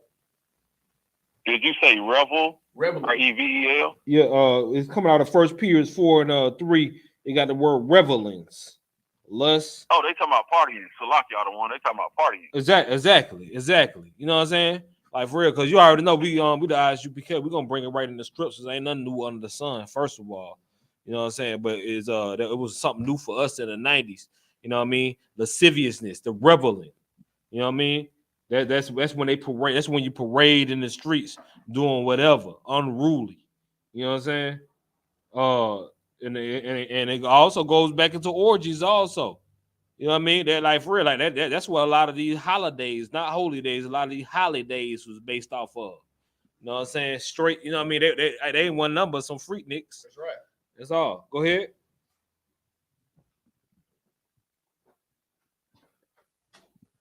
Go ahead, bring it out, bring the rest of the verse out. That one con.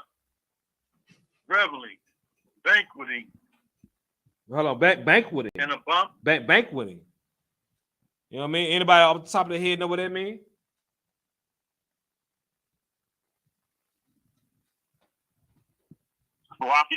Go ahead. Like a large feast. Right. That actually means drinking and carousing somebody. You know what I mean? You know when you see freaknik or whatever, there's a lot of hands in one box. You feel me? You know what I'm saying? Right. This stuff we seen first-hand information. You know what I'm saying? Right. Real. You got one chick trying to turn up over there. You got 18 guys all hand in one box, man, one pot. You know what I'm saying? For real. You know what I'm saying? Like all craziness, man. You know what I mean? Carousing somebody. You know what I mean? To receive definitely that's what goes into that. Go ahead. Y'all may not know this, you know what I'm saying, but in Europe, for example, that's a big part of the sex industry. Triple penetration, double penetration. If you're a porn star, you can look this up. Right. If you're a porn star in Europe, if you are not down with, you know, multiple rods in one hole. Right. Right. But yeah, you struggling. You like D-list, you Z-list. Right. Because that's a whole big thing, because it's a lascivious act. Right. Just to bring it back to the scriptures. Right, absolutely. Absolutely. Right, yeah. Absolutely. Right. Go ahead and continue. Press play, Napash. First and foremost, cars were not a part of freaknik back then. None of us had cars. If we had cars, we would either be at home in Washington for that weekend or in Florida at the beach or anywhere. But cars, we just didn't have cars. And so that wasn't a focal point at all. That had nothing to do with freaknik back then. Once it grew and you started seeing people from out of town coming in for it, and now we know it today to be, an event that brings people not only from the rest of the country, but out of the country. I found this out through the internet, that a group from South Africa came to Atlanta last year and wrote into this year to say that they couldn't make it this year, made the trip this year. And then, of course, a busload from Canada. So, you know, it's an international event. Now, pause it right there. Now, you know what? I don't want to just said it. It was a freak fest. People were coming from all over the country. So they had people from Africa calling, saying, you know, writing letters saying, hey, we can't make it this year. People from Canada coming in. And I want you to understand they were coming in for the adultery. They were coming in for the fornication. They were coming in for the. Give me Galatians chapter 5, verses 19 to 21. Galatians chapter 5, verse 19. Start with that. That one time. The book of Galatians, chapter 5, and verse 19. Now the works of the flesh are manifest, which are these. Salakia, let me start again. Verse 19. I had to put my glasses on. Now the works of the flesh are manifest, which are these: adultery, fornication, uncleanliness, lasciviousness. Stop right there. This right here is explaining freaknik to you, because the works of the flesh are adultery. We know what they were doing: fornication, uncleanliness, and lasciviousness. This right here is breaking down to you biblically what freaknik was. Continue. Verse 20, idolatry, witchcraft. Stop right there. So when we look at that, understanding witchcraft, we can look at the drug use. Right. Going back to what, when we go back to lasciviousness, the lewd behavior, because when we understand what it is to be lewd, L-E-W-D, we understand what it is to be lewd. That is an act that is foul, I guess you can say. Women who are being out there, and when you look at the definition, it does point towards women doing lewd acts, sexual acts, or things that would not be considered womanly. You know, you're being whorish is what you're doing. So when you're looking at the scriptures are breaking down to you all the things that were happening during Freaknik. Posh, go ahead and press play. This has changed. I can't really say that there's anything bad. Only thing that's bad about it is just the safety. You know, people are being hurt. What I have heard from upperclassmen and other people who have been here already is that you can have fun, but it's also dangerous.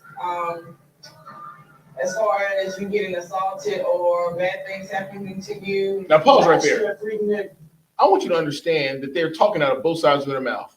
He said, this brother right here who spoke first, who said, it isn't bad, but it's also dangerous. What the hell does that mean? Then when a sister just spoke, it's not that bad, but it's also dangerous because of things that can happen to you. So they're speaking out of both sides of their mouth. They don't understand what it is that they're saying. They want to be there, but they think that, well, you know, maybe it's okay. I can be all right as long as they don't do anything to me. The whole situation turned into shit. Go ahead, continue the pod. Right, hold on real quick. Because, you know, that's another thing. You know what I mean? Like going to my grandma's house on them Sundays and on Saturdays and going, you know, just being around in the area. You don't know how many rapings I've seen just in traffic. You know what I mean? As a young dude. You know what I'm saying? What is it? What you know what I mean? Like for real, that's the life of the 80s babies. And why we act how we act, and what's the generation to prepare. You know what I mean? As a young dude, as a young gentleman, you know what I mean? You feel sorry for the women, but after a while, you see about 100, 150 of them per year. It's like, hey, that's life. Hoe is life. Right. Whoredom is life. Right. Treat these hoes. That's how you treat these hoes. Right. You know what I'm saying? Keep, you know what I'm saying? And like for real, like, and all praise to the, you know what I'm saying? Thank God for the most, you know what I mean? The Most High shows the law, statutes, and commandments. Right. With, you know what I'm saying?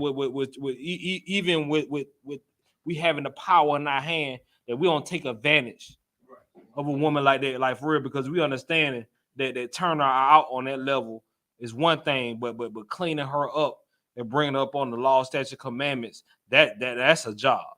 You know what I'm saying? You can keep on. Right. And you know, it was heavy understanding that we have a responsibility to bring out this truth to you. That's right. And when you're watching this class, I hope that what you're seeing is we are showing you the scriptures as people who aren't in the truth are bringing it out. They aren't in the truth, and they don't even realize what it is that they're saying. What we have to do is understand that when it comes to Israel, the reason why we move the way we move here amongst our oppressors is because of Christianity. Right. We have an understanding of things. We have a certain level of moral aptitude, but we don't operate in it because we don't understand the laws, statutes, and commandments. So as you continue to watch this video and you hear the people speak, you'll understand that there's a part of them that sees what's wrong, but they don't know how to articulate it properly because they don't understand the truth. Go ahead and finish. Go ahead, Apostle, what you got? Oh yeah, I gotta appreciate what y'all saying. Talk about it is bad. It's not that bad, but it's dangerous. But as long as it happens to me, you know what I'm saying? That's a double-minded person. For the book of James, chapter 1, verse 8, it was talking about what they were saying. So, the book of James, chapter 1, verse 8, a double-minded man is unstable in all his ways. See, that's the problem, though, that with Christianity. You know what I'm saying? We live in the society where, as long as nothing happens to me, you know what I'm saying, it's all good. But, you know what I'm saying, I know it's dangerous because it can hurt families, it can hurt lives and stuff like that. So, something like that, you know what I'm saying, if it's bad but dangerous for all. You know, now to have to or not. If it's righteous for all. You know what I'm saying, once it happened to them. You know what I'm saying? You can't have them two type of minds, you know what I'm saying? You can't go around and have a righteous mind and a dangerous mind, you know what I'm saying, expecting to be stable, you know what I'm saying? That we learn from the Christian church. That's it. You're right. You're right. And you know why that is? You know why they're having the attitude of, well, as long as it's not happening to me, or if it doesn't happen to me, I'm okay, because they don't know what it is to have brotherhood. Yes. Brotherhood and sisterhood, that's synonymous with one another. So what these sisters are saying is off. Because if you have brotherhood, you understand that if it happens to my brother, it's also happening to me. If it happens to my sister, it's also happening to me. Nothing can happen in this school to these brothers that's not going to affect me. That's right. Outside in the world, what's happening to my brothers, it's affecting me. What's happening to my sisters, it's affecting me. So when they say I'm living my best life or YOLO, it's false. I can't live my best life as long as my people are in the condition that they're in. Right. So what these sisters are saying, they're unlearned. Unfortunately, they're unlearned. But they do have a certain level of, I guess you could say, compassion for what's going on. But what they need to understand is that you don't have to have Freaknik to have a party to go to. That's right. Because Israel has a party. That's right. We have the laws, statutes, and commandments that command us that throughout our days to do what? To practice the righteous acts. And what is that? Going to Passover. There's no greater party or bigger party than Passover, which we just came from. Lord willing, we'll see another one and another one and another one until the Most High comes, until Yahushua comes back. That's the party you want to go to. Right. That's the party you can go to where you don't have to worry about lasciviousness. Right. That's the party you can go to where you don't have to worry about covetousness. That's the party you can go to where you don't have to worry about lying, cheating, stealing, killing. Right. You don't have to worry about any of those things at the Passover. There's no greater party than that. Go ahead, continue. First play, Napash. You know, I saw a girl hanging out her car, and some guys wanted her to do something. And next thing I know, I seen a bottle fly and hit her in the head, and then some guy went and stole on her. And that kind of hit me in my heart. Pause right there. Know why he did that. Now, when you say some guy went and stole on her, now see, I'm 47 years old. I come from the old school. So when you say stole on her, y'all might understand that means he went and hit her. Right. So he went and stole on her, and and here's the thing. You threw a bottle at her. Drunkenness, being a drunk, that makes you a brawler. That's what it does. It makes you a brawler. It makes you want to go and do things that you shouldn't do when you're being a drunkard. Go ahead and continue. You know, it was just a terrible situation. He just hit her, blood was coming out of her nose, her mouth, and I was still kind of confused on what she had really did to anybody to get that type of punishment, you know? It could be anybody, you know what I'm saying? You're at the wrong place at the wrong time, anything can happen to you, you know? I mean, anybody, it could be anybody. Stop right there. Locals or Now, something that he just said, for those of you who are watching the class and you see this video, the brother just said, could have been at the wrong place at the wrong time. And that's a heavy comment because I heard General Hyman say, you are in that place so that we don't have to be. And that's heavy. He said that in the class maybe a year ago. You were in that place so we don't have to be. I saw you go and do some shit you shouldn't have been doing. You were in a position that you shouldn't have been in, and I saw where you were. Okay, cool. I don't have to go that way. Right. You're not gonna find us running around partying with the freak knickers. And when I say the freak knickers, understand this. When the term freak knickers came out, that was a term that happened here in Atlanta after the people got to the mayor. I believe his name was Mayor Campbell at the time. And they said, look, we don't want these freak knickers in our area. Now, I'm not trying to veer off too much, but just to give you an understanding of the word freak nigger, that was a variation off of freak niggers. Because originally that's what that was. It was supposed to be freak niggers, but they would say freak knickers so that they could be slick with it and just call you a nigger to your face. Pick a nick. Right. Pick a nigger. Pick a nigger. So going back to this, understanding what alcohol makes you do. Understand there's no brotherhood, no sisterhood at Freaknik. Right.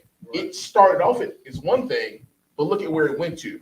To prove that, when you look at Facebook, when Facebook started for only college students. Right. It turned into everyone could get on Facebook.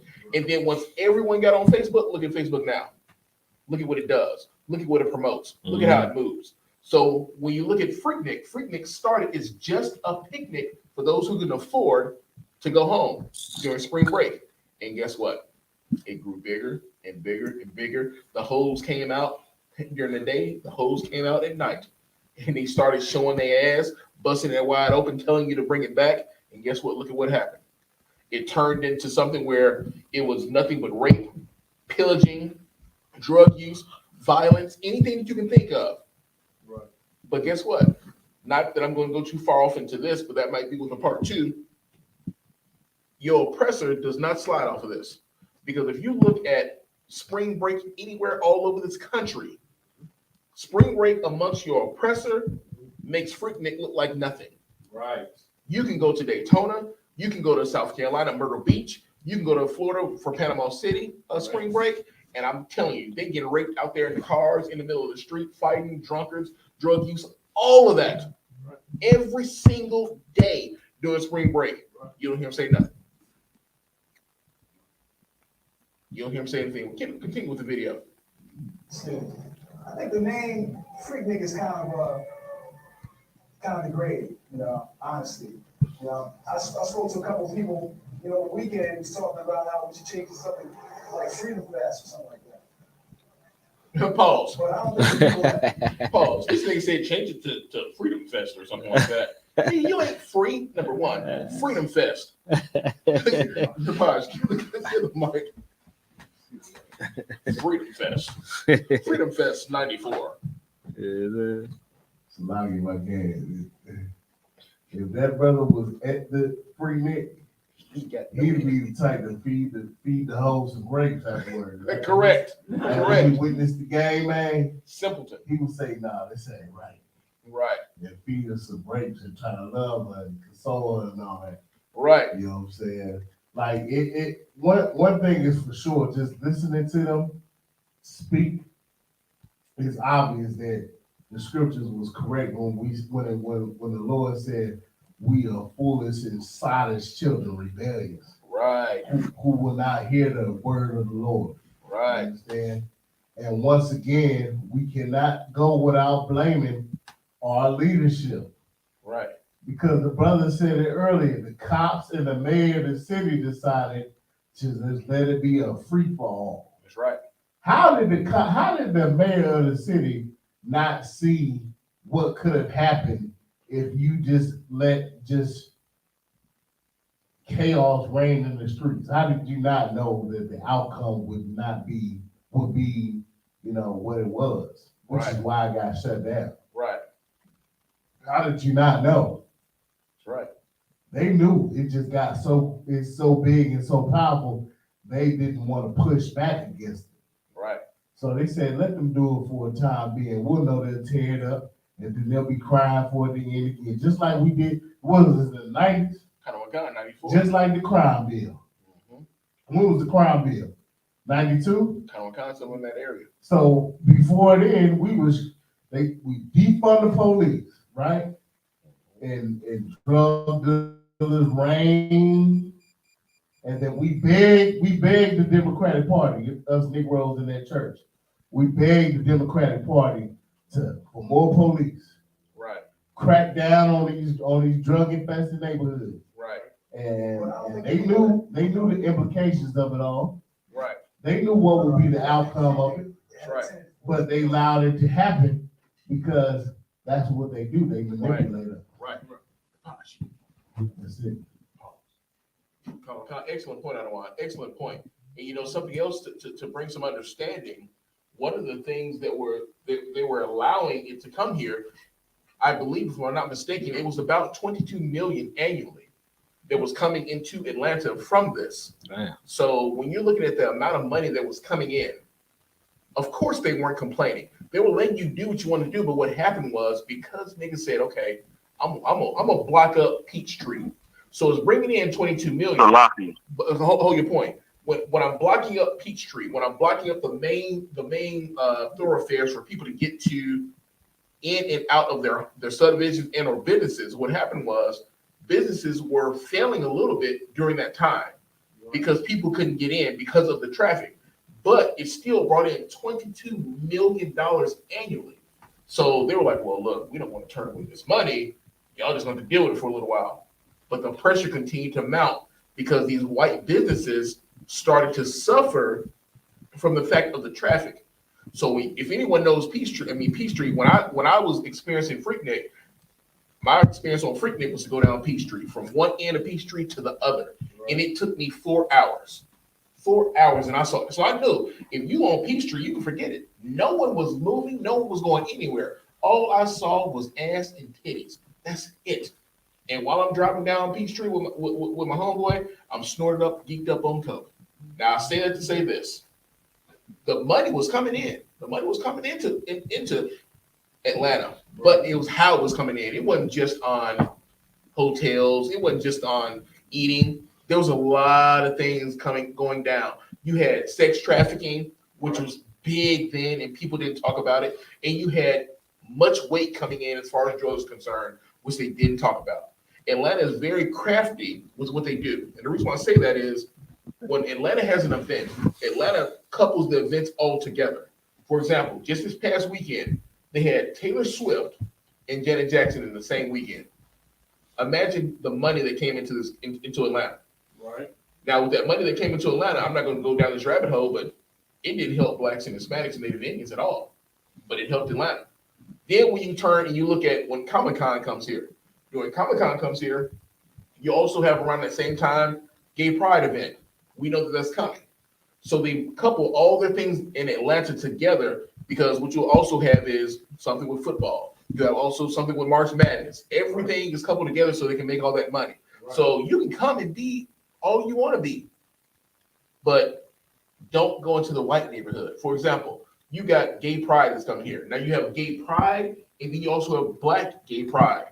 That comes here, and you know the amount of money that comes into Atlanta with the Gay Pride event, and they do it for an entire month.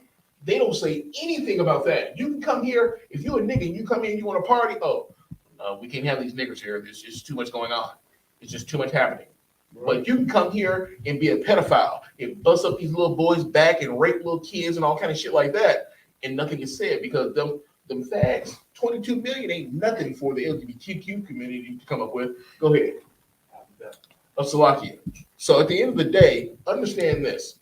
Yeah, they came through with Freaknik, and we don't approve of what happened during Freaknik. Right. But we have to understand. These people, these brothers and sisters didn't know what it was to follow the law, statutes, and commandments. They didn't know what it was to celebrate the Passover. If they experienced the Passover, you wouldn't have to have a Freaknik. Right. There wouldn't be a Freaknik if you knew what the Passover was. Because when I'm out there with my brothers, I'm eating good, I'm drinking good, I'm having a good time, I'm around beautiful women, And understand this, when I say beautiful women, I'm not looking at my sisters lusting after them. I'm saying that there's beautiful sisters everywhere. And there's no lust going on. There's nothing that you have to worry about of anything happening to you. But in Freaknik, unfortunately, here's the results of it. Now, if you want, I can go ahead and continue the video, but if you want to add something to it, otherwise, you can. No, go ahead. I'll go ahead and press the video. Press play. Freak, basically. Like me and my friend, we're out here right now, but that doesn't mean we're gonna jump on top of somebody's car and start shaking and taking our clothes off. But that's what they think, because you're out here, you're a girl, you want somebody to look at you, talk to you, feel on you, grab on you, but it's not all about that. So the name kind of gives people yes, a very bad impression. The name Black College Weekend is maybe a little bit better because that's what it was designed for to begin with. It was designed for Black college students just to get together, have a little fun, do politics. What it turned to now, I do not know. Personally, I don't know. It's just that you kind of get the feeling that some people already think, okay, well, blacks are, all they do is play sports and make babies and, stuff like that. And then when you hear the word freaknik associated with a black activity, you like, yeah, I told you about them folks out there. That's all they do. That's all they know. Pause. Taking on it, man. Now, what that sister just said was heavy, and it brings me back to a class that General Yahanna was speaking on when he brought out stereotypes. He said that, stereotypes is a demon. And once you attach that stereotype to us, they operate towards us according to that stereotype. Right. So what the sister just brought out was saying, oh, we this, that, and the other, and you see us moving this type of way, so you add freaknik to it, so that's what people think that we are. Well, we are actually showing them, okay, well, look, we're being savages. We're raping, we're pillaging, we're doing all this, that, and the other. Who do we learn that from? Right. Who did we learn that from? I need an answer. Someone on the call, in the class, who did we learn that from? Like Yahanna. Go ahead. Go ahead, Op. If I may, we learn that from the oppressor. Absolutely. It's a learned behavior. Right. It's a learned behavior. They're the ones who rape, pillage, and destroy. We don't just come out and just do all this stuff. We learn that from them. But let put like this. The oppressor has freaknik every day, all day, everywhere. Whatever they do is freaknik for them. Right. All the time. The scripture lets it be known that there's none more, what is it? None more, what's the word I'm looking for? None more, when it talks about them being perverted. None more perverse than Esau. Oh, yeah. This is what they do. Freaknik Profane. None more profane. Esau is profane. This is what they do. A freaknik is on the weekend for them. We waiting for spring break. Freaknik for them is all the time. Matter of fact, it's freaknik in the oppressor's house right now. Right. Right now. He's got some little girl, little boy in his basement locked up, and he's about to go freak her down on some freak shit. For sure. It's always something. Where do you think we get all this stuff from? The culture of, what's it called? The autoerotic asphyxia. That's something that the oppressor came up with. Right. Where, I'm gonna choke myself so I can get off. Niggas don't do that. Right. The oppressor does. Orgies, game banging. Niggas don't do that. The oppressor does, and we've copied them. So freaknik isn't something new. Go back to Rome. Go back to what they were doing then. This is nothing new. Right. They've been doing it. Right. But we are here in America doing the same stuff that they were doing. Go ahead, I don't want. Yeah, and that's why also when we're talking about the foundations of Atlanta, when you look into human trafficking, not just pimping, but human trafficking. Who's the number one in the Southeast region? Atlanta, the city of Atlanta. Who's the number one who has child prostitutes? When I say child prostitutes, I'm talking about under 10. You know what I mean? What do y'all know about their life? Little 5 points. They've been going down for a little minute, like real that dark side, that witchcraft side, a little 5 points and all that. Real, all that's there for a reason, man. They've been sacrificing children, molesting children for real, because you already know with that witchcraft, all that's been happening to Atlanta. They've been, you know what I mean, those spirits, the sexual deviant spirits been running rapid. You know what I mean? In Atlanta. Not just with the diseases, but also what our children is exposed to. You know what I'm saying? Real. Why grandmama and your mama try to kick that old little 1950 Martin Luther King Christianity flow, you know what I mean? They doggone the little girls and the little boys are figuring out how to prostitute themselves at a very young age. You know what I mean? That's it. And it's heavy what you're bringing out when you bring out the sex trafficking. When you hear that, of course, when you're bringing out this class with Freaknik, and you hear these things like human trafficking, you try to wonder where the tie comes in. We're not saying that because of Freaknik this happened. I'm telling you, it's because of the oppressor. I'm telling you, it's because of the Christian church that these things are going down. I'm not telling you it's our fault. I'm telling you it's their fault. We have learned these things because if we were following the laws, statutes, and commandments, we wouldn't be involved in this in the first place. That's right. But when it comes to human trafficking, child trafficking, here in Atlanta, we are the hub for that. The reason why I understand that and know this is because I used to be a person who would be involved in rescues for human trafficking. And what I found to be amazing at the time, being involved in that, was a lot of the people were self-proclaimed Christians. At a church that one of the people who got me involved in this attended, the pastor prostituted his wife. I'm not his wife, Salakia. He prostituted his own daughter. His daughter was blind. And what he would do, he would have these poker games at his house.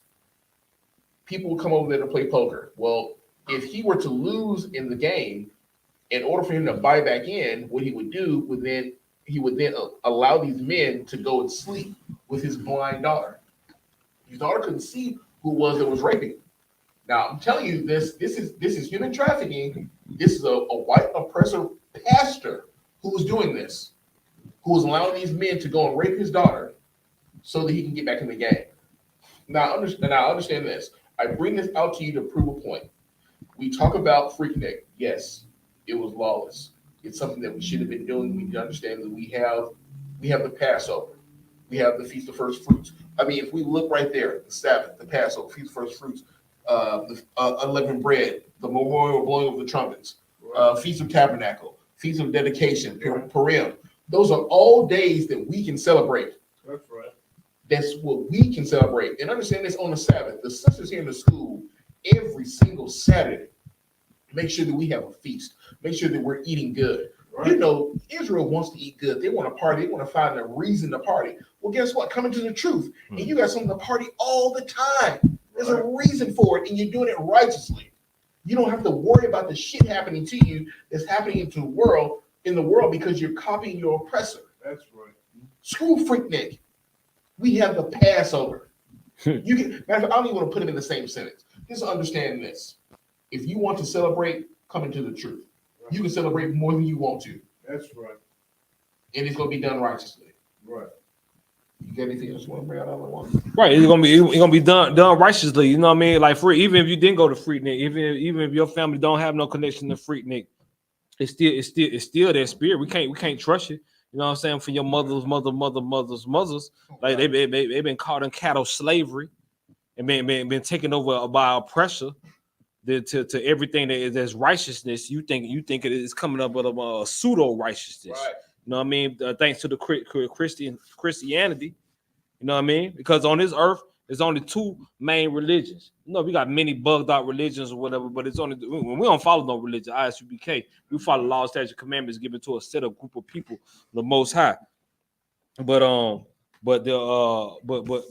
as we see, if you don't, you know what I'm saying, only thing that we know is that it's from our oppressor. You know what I mean? So it don't even matter if you exposed to Freaknik. My mama didn't do that. My mama was this and that. For real, we all don't know no better. You know what I mean? You don't know what a whore is. You don't know what a whoremonger is. You know what I mean? We had to come back and learn the definition of these words and definition of what the hell you've been doing through life before you found out who the Most High was.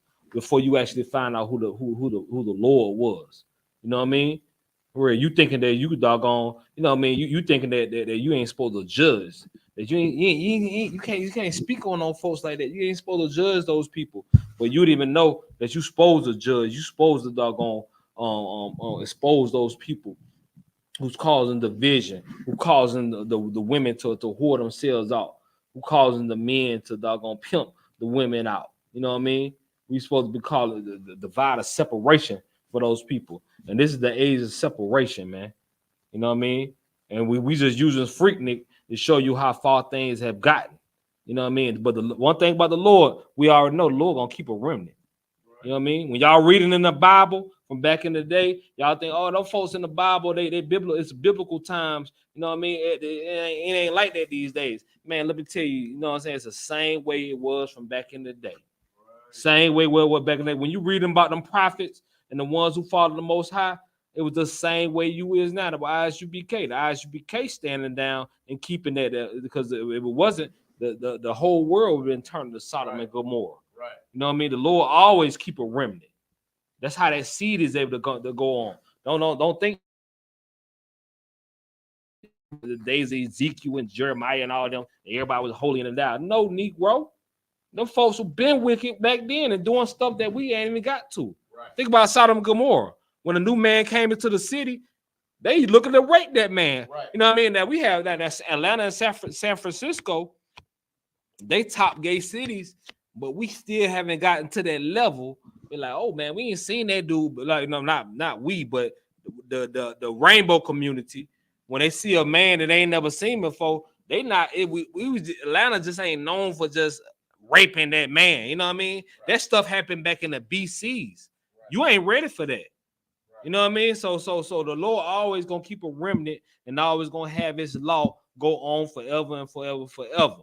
So the folks you read about in the Bible is only a remnant of a few small percentage, and it goes on to this day is a small percentage. Right. You know what I mean? And this Freaknik thing gets really deep into the mind and the way we move today into our daughters and granddaughters. And sometimes, you know, these mothers, they're grandmama at the age 35. So the great grandchildren, you know what I mean, these days, you know what I mean? So that's on with that. We definitely gonna stay tuned. We definitely gonna have a part 2 to this. We want to bring out some more documentaries, you know what I'm saying, before Hulu drops this, because these are first-hand accounts of this information. You know what I mean? And us standing up when the oil dropped on our head, when we priests and prophets of the Most High, that, you know what I'm saying, showing us that we changed for our ways, because we definitely indulged from back in the day. Right. You know what I mean? Right. And not saying it was it wasn't easy to go to it. It wasn't fun doing it at that time. Right. But now we wouldn't touch the unclean thing. Right. Go ahead. And if I could, you ready to close us out? As I said in the beginning, the class was going to be rated R for raunchy, right? But in the end, it will be rated R for redemption. So what I want to do is close it out with the book of John, chapter 3, verse 16. John 3:16, Bob Kashai. Abishai, you got it? Go ahead. The book of John, chapter 3, and verse 16.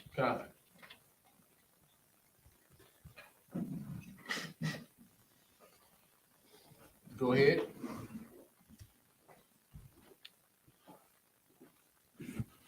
For God so loved the world that He gave His only begotten Son,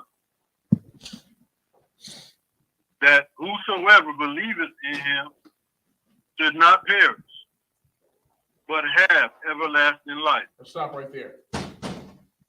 For God gave His only begotten Son, that whosoever believeth in Him. I want to expound on the whosoever. Tonight, we're talking about Freaknik, the hood, the bad, and the ugly. And what you've heard is a lot of ugly. You've heard a lot of bad. You've heard a lot of hood. But I want you to understand, yes, that was raunchy, but there's redemption for the brothers and sisters of Israel. Right. So when you read the book of John, chapter 3, verse 16, when it says the whosoever is the rapist. The whosoever is the drunks. The whosoever is the drug users. The whosoever is the brawlers. Right. The whosoever is the homosexuals. The whosoever is the dykes.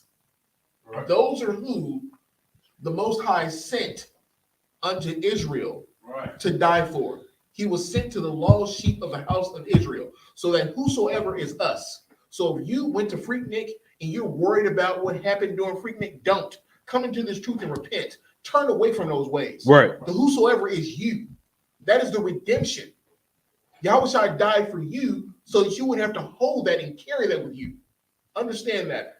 As Officer Barack Allen said, there will be a part 2 of this. We'll continue in the Freaknik, the hood, the bad, and the ugly. And with that, I pass the class over to Priest and Officer Hadar Moth.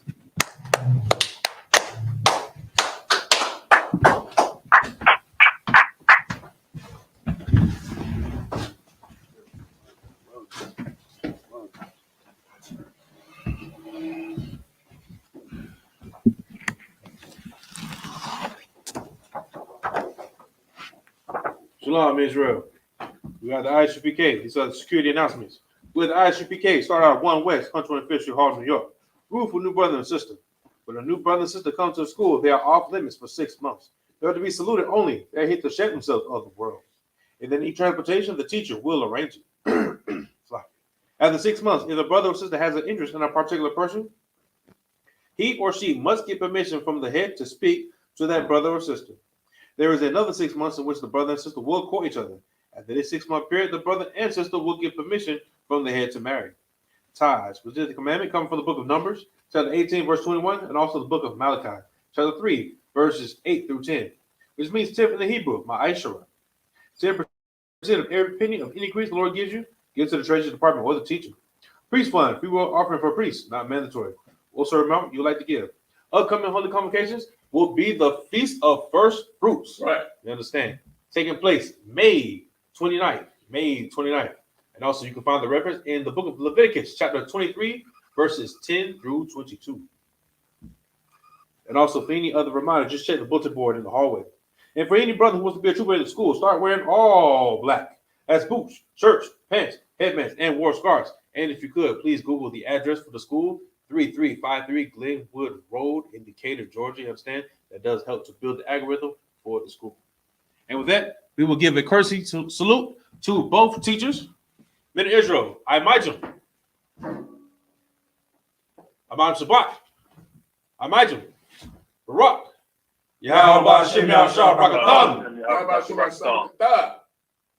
What we just said in the Hebrews, may the Most High, the name of Christ, bless you. Yahweh, hands down. I believe we might have had a sister online, just in case, or any sister who will be watching the class as a review. Ben Israel, Shabbat, Amajim, Barak, and what we just said for any sister who will be watching online, may the Most High watch over you in the name of Christ. Yahweh, hands down, class dismissed.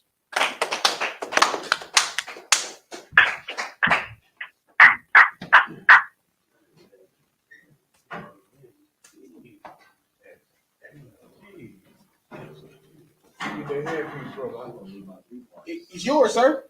I got you. I tell you, I was and I was like, where the heck did this come from? And I remember it was left. Matter of fact, the shirt.